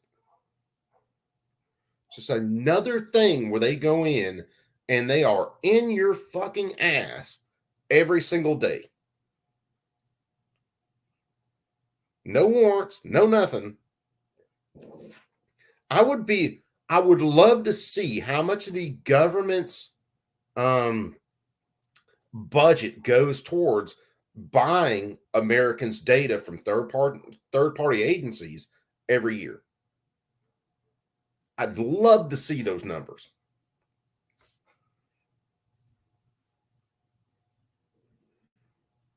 Okay, well, what the hell just popped up there? Let me get back to the hearing here. their information in the database. The only way a US person, an American, could have their information in this database is if they are communicating with one of these foreign targets. My guess would be that that's probably vanishingly small. I don't know how many people in this room are in regular email contact with Russian intelligence agents or members of Hamas, but it's probably vanishingly small. Now, if this were truly a constitutional issue, that argument would fail. But again, since you asked constitutional questions, Mr. Massey, I would say that since 2009, federal judges appointed by presidents of all political stripes have at no point in time found a constitutional issues with a U.S. person query. So let's talk about the abuses. Mr. Nadler, how many abuses, or Mr. Jordan, whoever wants to speak to this, did the FBI or the IG admit that were going on? It's been reported 278,000. 278,000. Was there ever an instance of somebody, like what kind of abuses are there? Is there ever an instance of somebody going in looking for an ex-wife or a girlfriend or putting some search terms on somebody they're thinking about dating, for instance, or? Yeah, there has been, Mr. Massey, there has been that. And as I pointed out, there was one done to a congressional candidate campaign.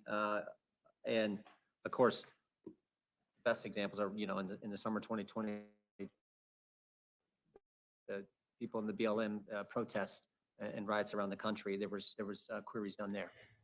So, Mr. Turner, when somebody uses this program to go in and look for an ex-wife or a girlfriend or a boyfriend information on them, do you think they're going in there because they think their wife may have talked with the head of Hamas? It seems to me like there'd be a lot more information in there if they're interested in abusing the program. They're not going to find out anything on somebody by looking into this database if all it's got is interactions with villains. Mr. Massey, the abuses were horrific. And Then as a result why? of the committee's work. Why, after here's hundreds a- of here's a thousands of graph, by the way. abuses, What 270 did only one guy The FBI, lose as a his result job? of the intelligence community's oversight, instituted changes to their own procedures and limitations, and also increased oversight, resulting in the number of these abuses dropping from 278,000 to 610. This is what the two bar charts look like. That's not enough. All We they did need was to make just certain justified that the shit. FBI They didn't get rid of the has abuses. very limited access overall to this data as a result of the abuses themselves. That's why and they're joint, all four of us are before you in favor of the underlying bill. That's why our response is to punish both the FBI, restructure the FBI, limit the FBI's availability and access Hey, to babe. address those abuses. Mr. Massey, yeah, let me, Chairman. correct that. I believe Mr. Jordan and I are only in favor of the underlying bill if the warrant requirement amendment is adopted. Yep. Mr. Turner, Chairman Turner, how many people have access to this database today to run queries, searches on American? So the actual number, we're going to give you an approximation, is around 10,000. And what we're going to go to is around 550 to give you a comparison. We are significantly restricting both the level as to who has access and the number that has access and the review of those who access it. So 10,000 people had access to it, and does this have a number? Approximately.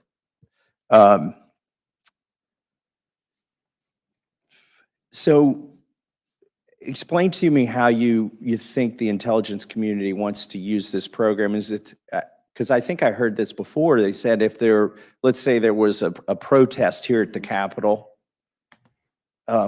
which it's legal to exercise your First Amendment rights. There's a protest here at the Capitol. Let's say they're protesting the treatment of January 6th Palestinians. detainees.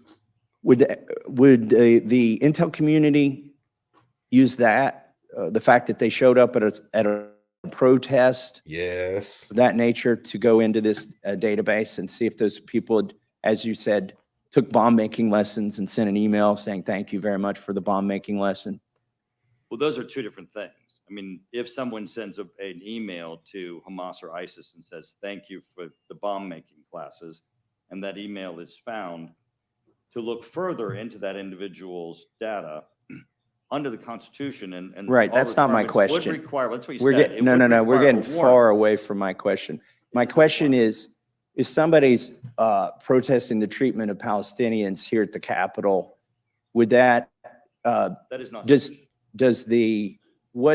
what does somebody need that has access to this database to go search? Do they need probable cause? Single. So, Mr. Massey, Let me stop- answer. What Do you they need described is probable? insufficient. The internet's going Do funky. they need probable cause to go looking in the 702 database? No. Or would appearance at All a they need protest is be enough? one internet No, post, one protest- social protest media not- post that the government So don't like. why not and require you bet probable your ass cause they're searching it. Probable cause for, to go search in the 702 database to, I'm asking Mr. Turner, thanks. Mr. Himes, I'll give you a chance to answer. Why not require I would probable really love to cause see to how go many into people that from January database 6th got spied on this. database. on, for an American? Okay, are you going to stop answering your question so I can ask you your question so I can answer it? Are we finished? Because No, we don't have 5 minutes here. I want to, we have plenty of time, so you take as much as you want. My friend Chip Roy's coming from the airport. I'd be glad to let you have 30 minutes. Excellent. Your question, which I think is an important one, is if an American protests, specifically the issue of treatment of Palestinians, is that sufficient? No. In fact, as Chairman Jordan was saying, individuals who protest with respect to the treatment of George Floyd, that was insufficient, and those were deemed abuses. So why not require probable cause? That's my question, Mr. Turner. Right. So the issue of Because probable cause is just that it's the too much restriction on the government data power. that is already collected on the individuals that are foreigners located abroad have no constitutional protections. The head of Hamas, the head of ISIS, Vladimir Putin has no constitutional protections. That data is validly collected data by the United States government. It is important intelligence information that is Think used about the to keep power these America people have safe. to spy on you. Searching It's that amazing. data does not require a warrant. Right. So, but you have some prohibition on searching that data. I'm trying to understand why you have prohibitions, but then you don't want the Constitution to be a prohibition. Where does the Constitution get in your way? The Constitution applies, and as I said, if you, in collecting foreigners' information abroad, find This whole that there's Patriot Act. communications of which you believe that there may be evidence that American is committing And a they were crime, collecting such this as an data email that before the says, Patriot "Thank you Act for the came bomb through, making kids. classes." That requires, as you and I were discussing, that email then be brought to court and go through a probable cause, full warrant hearing to determine whether or not further information or data on an American citizen would be collected based upon a belief. How many of these cause judges would turn determined down by one of the these court warrants anyway? that they were committing a crime. Let me ask you differently. Under the framework you've established, somebody who shows up at a protest has an American who shows up at a protest in America, you aren't constitutionally prohibited from going into this 702 database and searching for information on them. Is that correct?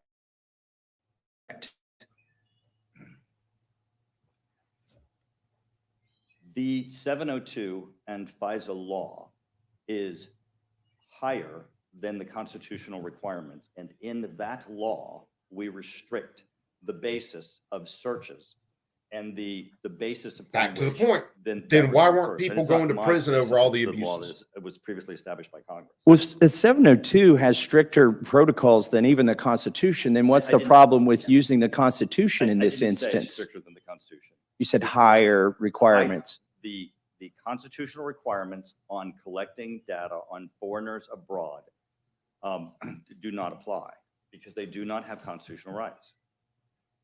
Yeah, I don't know why you're bringing that up. What I'm Because asking that's you, the data. That's the data we're talking about. This law only applies, 702 only applies to data of foreigners right, located abroad. I'm not saying you want to go collect more data on the protester. What I'm asking is, if somebody goes to a protest and they protest, is there, I'm trying to understand, do you believe they have no constitutional protections? No, I didn't say that. I did Let not me say that. finish my question. Do you believe they have no constitutional protections from you going in and searching the 702 database that already exists that was collected when targeting foreigners for information about them because they were at that protest?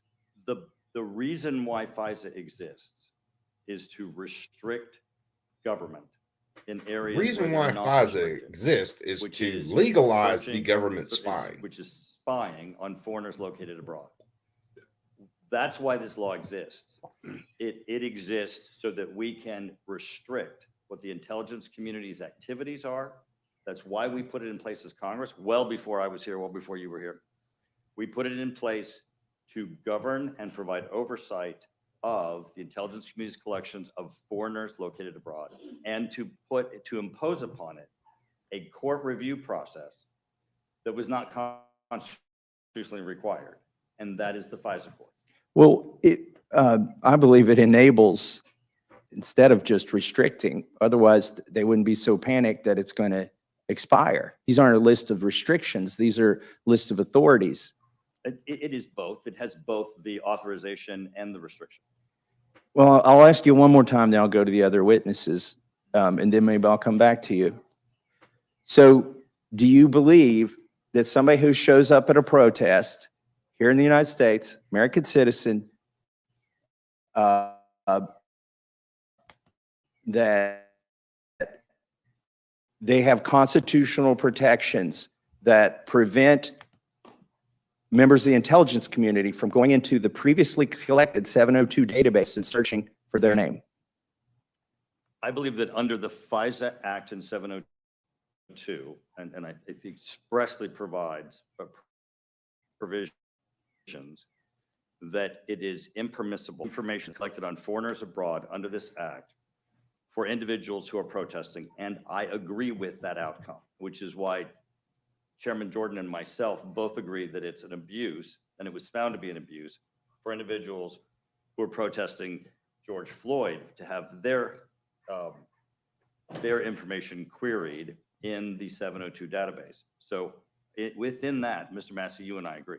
Well, here's what I don't agree. I don't agree that we should do that out of the kindness of our heart or the generosity that we're so benevolent, we're going to let them have some rights.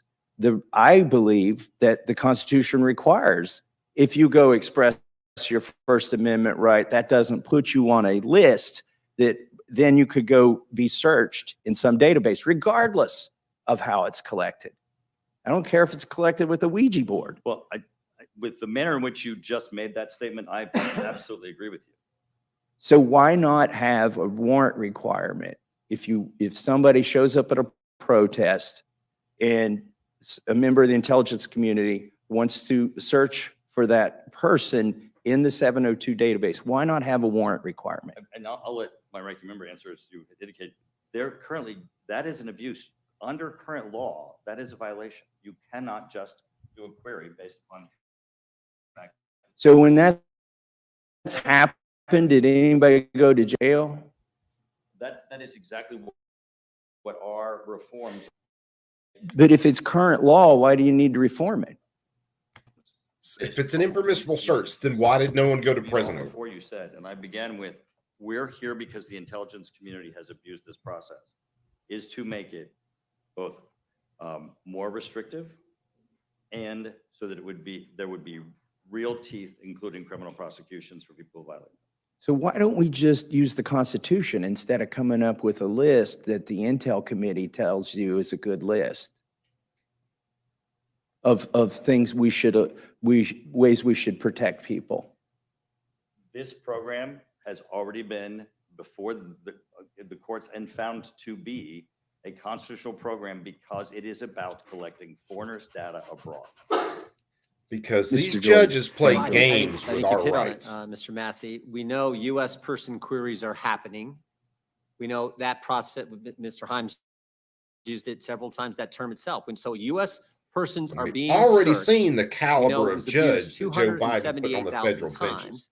And you're asking the question, what is the standard for conducting that search, for doing that query? And the standard always used to be, if it's an American citizen, probable cause, you got to get a warrant. And now it's something different. And I kind of like to know what that overall number is, how many U.S. searches are done, and what is the standard for doing the search of the U.S. person. I think you've hit it exactly. And that's why we're saying, let's go with the standard, the tried and true standard that's been around since the greatest country ever has been formed. Let's get a warrant. So one of the reasons that I've heard of why we can't have a warrant requirement is it's clumsy, and that facilities Government don't is exist supposed to for be the clumsy. FISA judges to Holy shit. review warrants. So the FISA judges, as I understand it, we met one in a skiff. They are federal judges who come to the FISA court, not all the time. They still hear cases back in their districts or circuits. They're federal judges who come and serve as FISA judges. And that one of the arguments that I heard was that they don't have secure facilities in the locations where they're normally. Is that true, Chairman Turner? I'm having my staff hand me the paper that you've reviewed that includes the information, the assessment, and you are right. And we had Oh man, it's we had hot for blondie 4 on his hours, staff. the opportunity to have, sucks. including a former FISA judge in classified setting, to describe how this process works and the importance of being able to surveil foreigners located abroad, which again, this program is limited to foreigners located abroad. The information and data is that if there is a if there was a judicial review required to search for Americans that have communicated with foreign targets abroad, for example, the chairman of the head of ISIS, the head of Hamas, that it would take about 2,000 additional judges. And I'm completely You fine would, with that. you would hire, I mean, in the Not I case would. of, It would require the process to search the That data should tell that you the how United much States spying collects that from they're foreigners actually located doing. abroad, head of Hamas, head of ISIS, Vladimir Putin. It's it going would to take take that amount to more search that- manpower every time you search that data. for a that was judge to collected read a piece of lawfully, paper and that it sign would off take on an it. additional 2,000 judges. which How many is of what those the pieces question of paper is he signing here's, off on here's, every year? explain this math to me. So you're going to limit it to 500 people to access the database, but you're going to need 2,000 judges to review Take what it easy, 500 Chess. I people are probably ain't doing got when too they're much longer, my poking brother. in that database for Americans. That is the assessment. And you heard from the FISA court judge, as I did. You and I were in the same briefing. But the numbers don't add up. Why would you need 2,000 new judges to review what 500 people are doing when they're accessing this database? Again, you and I received. If the you- briefing. I don't have an additional answer to you beyond the Well, one Mike- that you. The question I was going to ask is, which I did ask, was, does it require, do these judges To need approve all SCIFs? these warrants, Do they Matt. need secure areas to review these warrants? Not how many judges there would be. Which I'm tells you sorry, there I is was a confused. massive number Let me just of start American people. where I think we're going to end up. I've heard as an excuse, other members of our leadership have told me, oh, well, we can't do this. You can't require a warrant to go look in this database on Americans because these judges don't have SCIFs where they live. They don't Remember, have the the secure area database to is review there. the warrants. The information. And I find that argument really hard just to need the believe. warrant to We go just find the spent American into the $200 million on a new FBI building here. And you're telling me we can't build a little closet where the phone conversation can be secure when you call a judge to do a warrant? So I hope we don't hear that argument anymore unless you want to add some weight to it. You heard the same thing I did at the same meeting. Okay. Yeah. Ranking Member Nadler. The fact is, obviously, you can have a SCIF in every federal courthouse in the country, and it wouldn't cost very much money. So that is hardly an Not objection. compared to what you're And sending we're to talking Ukraine. about with this amendment, with the warrant requirement amendment, is that if you're going to search the phone records of an American citizen because his name or his phone call was in someone you were surveilling abroad, and it may be entirely innocent, but you have to be able to prove probable Remember, cause your that you number believe can that literally American get citizen cloned or and that American used to person make a call. is doing And then that can something get tracked wrong. back to And you. that's the purpose of the Fourth Amendment, and that's why we need this warrant requirement that's in this bill. Because And that under the happens FISA court hundreds now, of times a day. they're I'll surveilling bet money everybody. on it. They're surveilling Americans without probable cause, and that's why we have this amendment. So my next question is, Chairman Turner, is it true there's an exception in this bill for members of Congress? There usually is. Adam Schiff. Right. So there is a section, there are actually several sections that came about as a result of the Donald Trump abuses that relate to political abuses of the process. There are not exceptions, there are notification requirements with respect to Congress, both if there's an individual that is significant to a political campaign, including a presidential campaign. Some of those are processes that we're putting in place now, and some relate to the court itself. Because of the concern of what came out of the Donald Trump campaign abuses, those notifications would give us the ability to ferret out political bias. Was a member of your committee somehow involved in a inappropriate FISA targeting or search? Yes. And so is that why you created an exception for members of Congress or special treatment for members of Congress? I don't want to call it an exception. Yeah, there's an exception. There's a notification requirement. Darren LaHood. Much like made with gun public, laws, they that he had always been make subject to exceptions for inappropriate government coercion. agents. He was part of the process for drafting these reforms, and absolutely, even though he was subject to an inappropriate query, is adamantly opposed to the application of a warrant to search foreigners' data, such as we've been describing. Well, of course, he wouldn't have any objection to it now that he's got an exception. No, there's no exception. Well, now that he's gets special notification, There's no exception. is there a notification? There's a notification to Congress so that we have the ability to oversight. have So oversight. wouldn't it, why wouldn't every American get a notification? It's not a notification to the individual, it's a notification to Congress for our ability for oversight for political bias arising out of the Donald Trump case. What allowed them in part to do the Donald Trump abuses, which again were seeking a probable cause warrant, was the fact that they had secrecy and we didn't have the ability to have oversight. We want the ability to have oversight when we believe there's political bias. I think the American people would be a little concerned if they knew that there was a notification exception for a member of Congress that didn't apply to regular citizens. It is notification to Congress, not to the individual.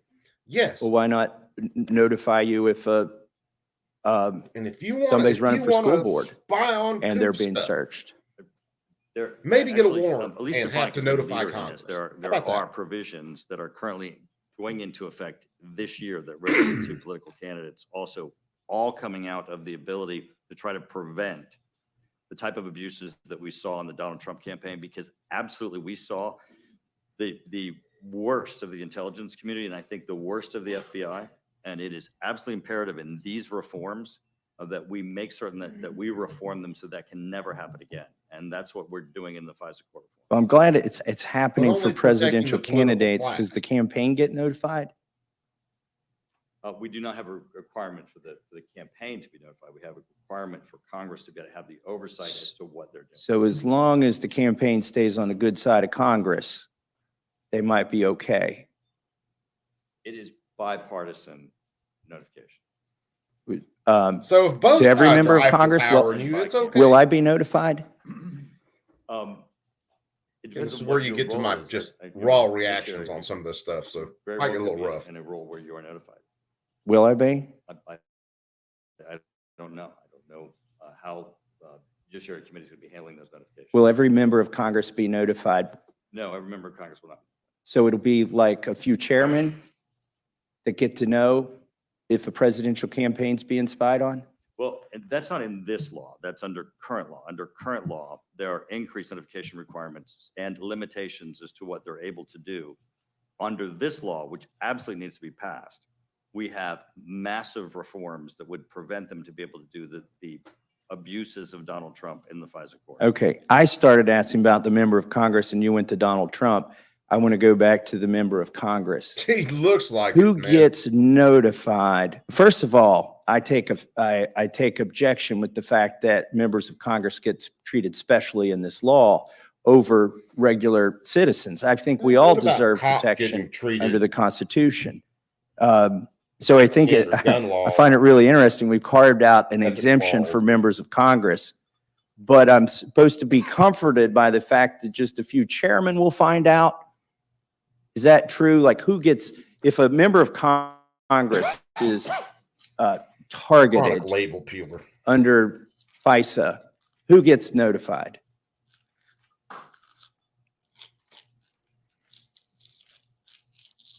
I want to be clear, I'm not taking up for members of Congress. I just want to know how this works. What special treatment do members of Congress Again, get in there are this no- FISA bill? There are no special treatments. So let me again go back to this is a notification requirement rising out of the abuses. If you don't have to notify all of Congress So that that you're we spying can on the ferret average out citizen, but you political do for a bias. member of Now Congress, the exact provision, because this is That's not special in treatment. the in the areas in which, I mean, we're in agreement here on the four of us on the provisions that are currently in this bill. But the notifications include both Congress and Senate, the Gang of Eight, and the The Gang legal of counsel Eight. for the committee indicates that That the makes it all provision better. that's currently in the base bill, on which we're all agreement was, does include the queried member getting notice. It includes who? Does include the queried member receiving notice. Well, what we need to do, because I don't have that in front of me, is we need to pull that provision for you, allow you to read it yourself. So you Okay. become comfortable with it. I think you described it differently earlier. Yes, my understanding was that they would not have gotten notice. Okay. I'm being told that they are. So if a member of Congress, let me get this straight, this is a little carve out for members of Congress. If a member of Congress is targeted, even fairly, legally, they get notified, but an American citizen does not. Bob Menendez. Is that correct? Well, again, as I told you, these exact provision you're asking questions about, they're pulling it right now. We'll make sure we give it to you so you have the exact answer. Because I obviously did not have the accurate information in front of me when you asked the question. Well, let me ask some of the other members if If you didn't have the accurate information, why did you answer? do the you know if question in the there's an first place? exception for members of Congress, Chairman Jordan? Notification, yeah, I understand the notification, but what's interesting in the base language is the language would be the Gang of Eight and that particular member, as Chairman Turner just told you. I don't think the Judiciary Committee gets notified like the Intel Committee would be notified. What is the Gang of Eight? That's House leadership, Senate leadership, and the chairman and the ranking member of the intelligence. Judiciary doesn't get notified? We don't get notified. Why wouldn't you notify the Judiciary Committee if Congress is being spied on? I would not have an objection to that. The Judiciary Committee has not asked for that change in this bill, but I would not have an objection. But let me go back to my original question. When you're able to answer it, is it true that that if you're a member of Congress and you're being searched in this database, if somebody, member of the Say you were Intel Committee is banging a searching Chinese for spy, your identifiers in this and database, are you get getting notified. spied on. But if you're a citizen, Not that that one of the ever- other ever 350 happened, million people who aren't one of the 535 Eric people Swalwell. that are in the House and the Senate, that you get no such notification. Yes, that's accurate. Again, I think underscoring what we've spent the bulk of our time here this afternoon talking about is underscoring why you still need this fundamental warrant concept, or the warrant amendment, excuse me. I think it does underscore the reason that we need an underlying warrant requirement. I mean, I think it is wrong to tell members of Congress, and If you have that'll a help this Chinese bill spy pass, driving no you doubt. around, Like the overall bill, like if Dianne there's no Feinstein warrant used in to. it, I think it should be thrown in the garbage if there's no warrant in it. But for those people who might be inclined to agree with me because they're members of Congress and they're worried that they're going to get this backdoor search done on them and their privacy is going to be violated, there's a little wink and a nod. Don't worry, Let's we face got it, you baby, covered we all on get page, backdoored by the government every day. 35, line 2. That's for you. That's for you, Mr. Member of Congress. If you are going to be targeted in this database, if we're going to search for you or your house or your home address or anything like that, or your phone number, we're going to notify you, but we're not going to do that for the rest of America. I think that's wrong. I mean, obviously members of Congress are uncomfortable with renewing this authority, especially given that a member of Congress has been targeted using this system. Not targeted for information collection, targeted for searches of information that's already been scooped up, terabytes and millions of emails out there. I doubt they were looking for this member of Congress because they thought he was cooperating with the head of Hamas. I mean, I don't know. I can't know the reason they were in this database fishing around for a member of Congress, and I'm deeply uncomfortable with it because it gets to the balance of power in the government. When we reauthorize this without putting in the constitutional requirements, we are changing the balance of power. But we got a little hook here for us. 535. If you're one of the 535, let me ask: Does this apply to the non-voting delegates of Guam and Puerto Rico? Can your staff tell me? Because I said 535, maybe there's 541. I believe it would apply to all. Yes, it would apply to all members. Delegates, they're not voting members, but it applies to non-voting members.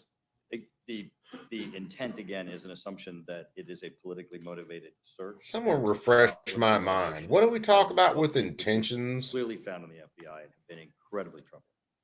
About a road Politically bill. motivated. So if you're a member of Congress, you'll be notified if you're the target of a politically motivated search. Oh, by the way, you can be one of the 6 non-voting delegates from Guam, Puerto Rico, U.S. Virgin Islands, Washington, D.C., et cetera. But if you're not in that 430, that club of 435 plus 100 plus 6 extra who get to come along, they don't get to vote, but they get this special protection. Have I left anybody out?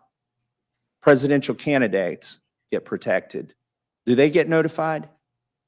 Again, it's a different provision that's not in this bill. I can send you the Okay. provisions. So the new thing that's in this bill, the novel concept, is to give every senator and every U.S. rep sort of a special notification if they've been targeted. Is that true? To deter political bias. To deter political bias against an incumbent? Does it apply to campaigns? That is a provision that already is law that we have put in. I'll give you a copy of that. Elise Stefanik has been a leader in ensuring that campaigns also are reviewed with higher level of concern coming out of Donald Trump campaign. It is not this bill. Does a congressman get a candidate for Congress get notified if they're being targeted? Let's say they're not an incumbent.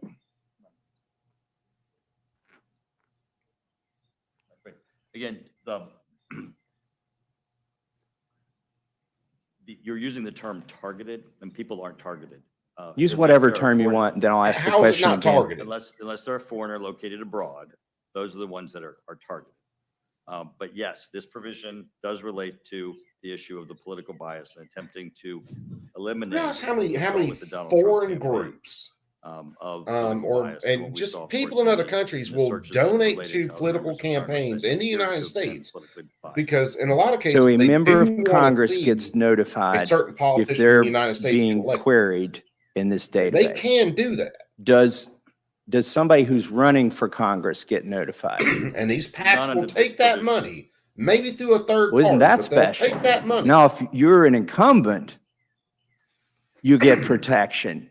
You get to know Hell, our government when does the it to everybody executive else. branch has decided to politically target you, because as you said, we're assuming these are politically motivated targetings. If you're a member of Congress, but if you're running for Congress, correct me if I'm wrong, you don't get the same treatment in this bill that members of Congress get. What if you're running for president? Because I thought I found a loophole there for a second. Everybody should just go register to run for Congress. And it's only $500 in Kentucky, and I got a lot of primary opponents that discovered that. But maybe they're spending $500 and running against me because they think they're going to get protected. But it sounds like the reality is they're not going to get protected. The only people who have this special exemption in here to be notified if they're being queried in this database are sitting members of Congress, sitting Matt, we senators can't and do that. sitting U.S. representatives. We I can't even think talk that's a about little Eric bit Swalwell troubling, sleeping with and I old think it Fang was Fang, put in there or so we could who are pass these this. bastards lying to I mean, us who on a wants to daily vote to basis? spy on themselves? I don't. But you get to vote. You get to vote on whether this bill becomes law. And, you know, as long as you stay in Congress, you're going to be I got fine. Schoolhouse Rock. So in my that's head. what troubles me I'm about just this a provision video. is it's put in there, and maybe you get 50 or 100 people who wouldn't have voted for it otherwise are now going to vote for it because they know they've got the pen, they got the congressional pen or the Senate pen, and that's the shield that says, ha, ha, ha, if the FBI or NSA comes after me, I get to know about it. Nobody else does, but I get to know about it because of this Wifey's bill. home. Let me ask how this bill, if it has the amendments Thanks, that you DJ. would like to see passed Now it's on going the to be even floor, more in my head. Chairman Turner, how would it expand FISA? I don't believe it. Swear to God, y'all hate me. Can you summarize the Intel amendments, what they do? So there are three that are of significance. One relates to counter narcotics to ensure that counter narcotics is specifically identified as a foreign national security threat. The second relates to vetting of individuals who are seeking entry to the United States. Again, God, I love you, DJ. Non-permanent residents who are seeking to a FISA court decision on technological limitation with respect to FISA. And the FISA court recommended that Congress do a technical correction. And that's the third. So it sounds like it does expand the use of FISA. If it's going to, like one amendment would expand it in a way that's not being used right now to cover drugs. I personally believe that narcotics and certainly fentanyl is a national security These threat. people It give should fall zero under, shits about your under this rights bill, at all. and under FISA and 702. This clarifies it and makes certain, especially since we have Later on, brother DJ. surge that's coming across the border, that there's no question that it's included. Okay, so it is going to expand FISA in some ways. Does it still have that provision about the Wi-Fi providers? There is no amendment with respect to. Not amendment, but is in the base text? There's nothing in the base text. Okay. And then finally, I want to ask about the expiration. There's a little bit of oddness in the language that some people have noticed that if this bill expires, it reverts to the text, the existing text of the FISA law. Do you know about this? I don't know what you're referring to now. Let me find it here. Maybe it's just clumsy wording of the bill, but some people think that there's a revision that It's probably when this thing of the sunsets, it nature says that the language reverts back to the old FISA. Yeah, that's- I don't know what you're referring to. a lot of bills have text in them that say if any of this bill is found to be unconstitutional, then all of the bill doesn't fail. Only those specific lines of the bill would fail. And in some of these cases, it says, well, if this ever sunsets, well, then it just goes back to the original My understanding from legal legislation. counsel is that, and I don't know the particular provision, so you'll have to point it out, but my understanding is that the provisions of this You underlying think, bill, Matt? again, on reforms, is a requirement that the reforms apply immediately. Hence why I do They're these not- streams. that it not be necessary that there be any delay in the reforms going fully into effect. I didn't want to spend too much time on this, but I will. Here's somebody's concerned tonight. What's up, Ski?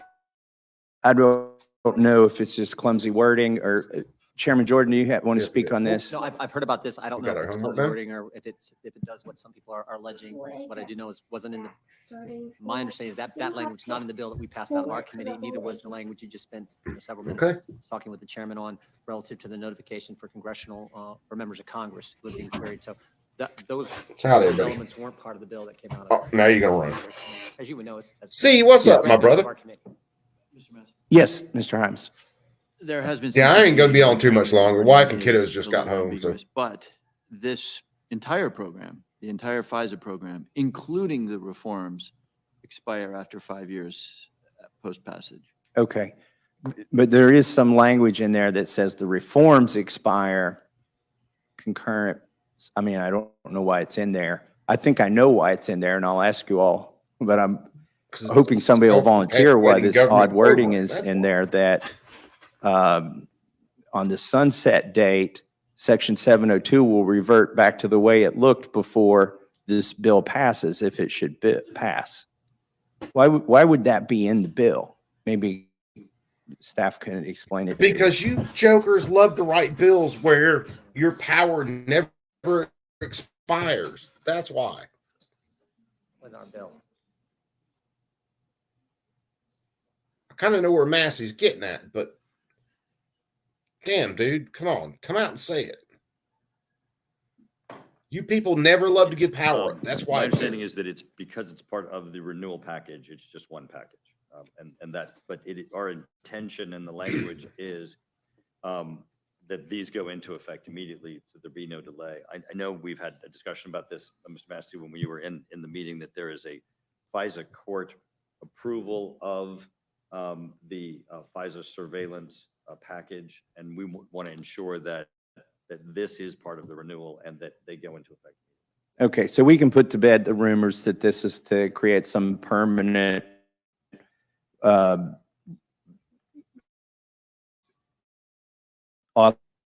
authorization of this thing. No. Of the old version of the bill. Completely okay We start with that. negotiating again without the reforms that you've put in the bill.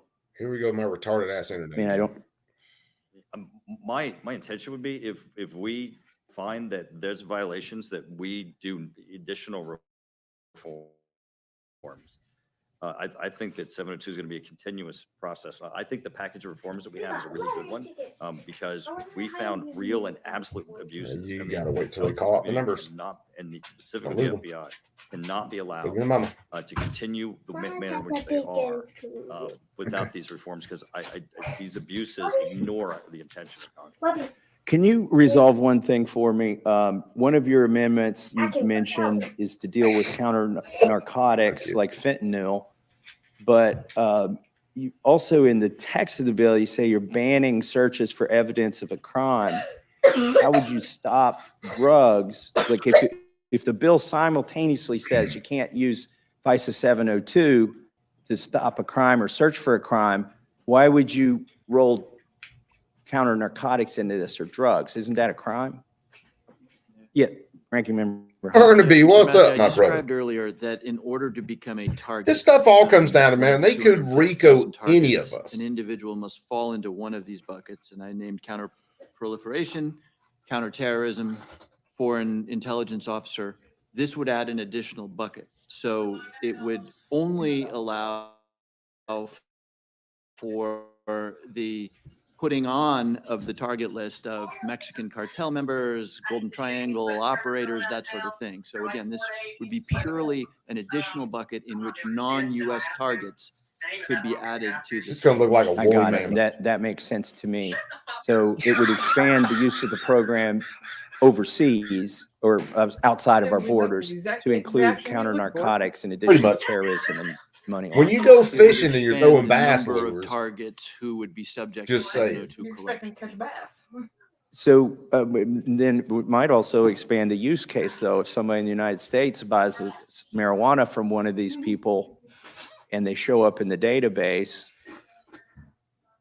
but we say we're not going to go after them for that. So, all right, I will. They say they're not did you- gonna do Did it. you guys, Chairman Jordan or Ranking Member Nadler, I haven't spent a lot of time asking you questions. Do you have anything to add?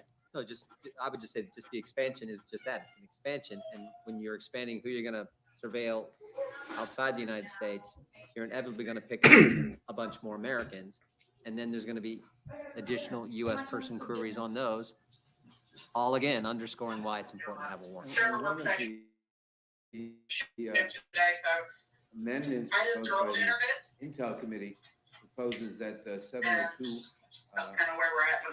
apply to anyone crossing our border. I'm making chicken tacos. Could be immigrants, legal or illegal, or American citizens. What you mean? That doesn't make any sense at all. That's not. You want to speak to that, Yeah. Chairman Turner? So back No, to I'm the gonna illicit make drugs, I do have now the amendment in front of me, and I want to read. the category. It says specifically, international. What's wrong with my chicken tacos? Or financing of illicit synthetic drugs, opioids, cocaine, or other drugs driving overdose deaths or precursors of any She likes my taco aforementioned. And I Not to say your believe that tacos ain't those good. She just likes mine better. in the bucket already, but when you have an opportunity to reform a bill, especially when we have such unbelievable, and certainly, we see it in He's Ohio of got the a unbelievable smart comment. fentanyl deaths. It's right the there. threat that we But have monkey coming is from China, also the threat right that we there. have in the country that have lost someone. Only by to, default. These, so that there on would be no reserve. question that we'd have an Yeah. ability to pursue those. Al came by and he was like, hey, Okay, I found just to this taco place. summarize, Where's I mean, Pat? I'm concerned that this reauthorization doesn't include even a concession to the Constitution about requiring probable cause and a warrant to go search into this database of information, which is enormous. It's an enormous database. It's never actually been characterized here in this hearing. So I'm concerned about that. It's almost like, well, we feel benevolent because there's some reforms in it, but we're not going to add the constitutional requirement. We'll just have some reforms, and we're going to trust the same people who've abused this system for over a decade we know of. I have concerns with that. Well, I'm I thinking about have you concerns that anytime I see a bill that has a special provision for Congress, I have real concerns about that. Now, I think it should apply to all Americans. If you're going to be the target of one of these, this is just as it was intended to protect political viewpoints for congressmen, incumbent congressmen, by the way, not challenging when I was young. congressional candidates, but incumbent congressmen have this Anytime you protection. walk into a room I with think people every going at it. American should have this kind of a protection. In fact, every American should be afforded a warrant. And these warrants, by the way, that we're asking for in this amendment, are still done by a secret judge. It's not like it's out in the open. There would be nothing exposed in pursuit of these bad foreign actors to require the warrant. I just think it's It's not about constitutional and we them need it, exposing stuff to Chairman the Jordan. bad A actors. secret It's judge about with them being able to exceptions. spy. Right, a secret secret judge. judge Everybody with else. exceptions. I think the fundamental question is how many U.S. persons would actually be queried who don't fall into that exception? That's the number we need to know.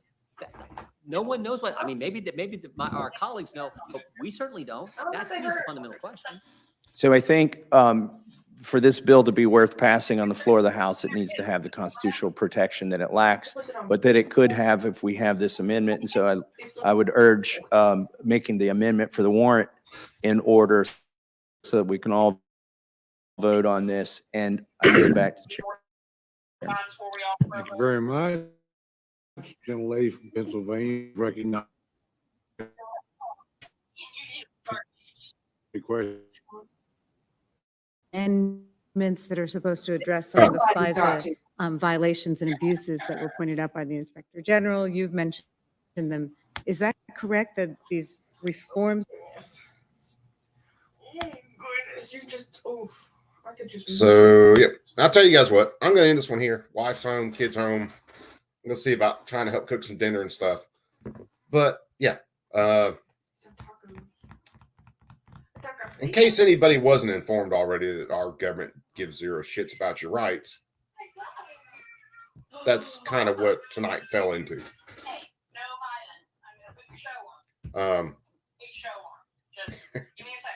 It is straight up insanity to me that people trust these people It's decided that we are going to New Hampshire. to somehow protect our rights For 2 when they weeks, I prove don't know what to constantly that they don't give a rat's ass about our I rights. know.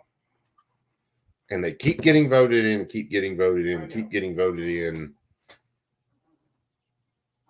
There's no way to make this make sense at this point. Besides the fact that just most people have no idea It's gonna be me and both kids. what they're voting for. And a lot of people just don't care. They're completely fine with everything that goes on as long as it's pointed at someone else at the time. So anyway, I'm going to get out of here, guys. Let's end it like we always do. I don't got the big speech like Dark. But hey, This little shit fell asleep on my. you guys keep that thing on you at all times. Be safe. Be I was careful. sleeping on my stomach and I had my arm up Train. like the little triangle. Test your stuff. Make sure it's in working I order. don't really move my my arm out the way. Run He it was down. like I a didn't. scalded dog. He did not care. He laid That way, you on know, my we'll do legs. everything you needed to do when you needed to do it. So, other than that, man, I love each and every one of you guys. You guys all take them easy, and we'll catch you on another one. Tonight was kind of a pop. Well, that's all I've been doing lately is kind of pop ups. So, tomorrow, keep an eye out, because if I can catch the oral arguments in a couple cases, even though I'll be at work, I'll still be running those. And then maybe by the time I get home tomorrow night, then we'll run them and actually talk about them. So we'll see. Just a couple things out of the Ninth Circuit. So we'll see where all that lands, guys. So keep an eye out, man. We'll be back on another one shortly. Love all you guys. Take them easy. Get something to eat. Have a great rest of the night. Hopefully see you at Turkey's, Darks Chat, Big Phil later. We'll bounce back and forth. That's it. Hopefully I make everything. Anyway, love you guys. Y'all take them easy.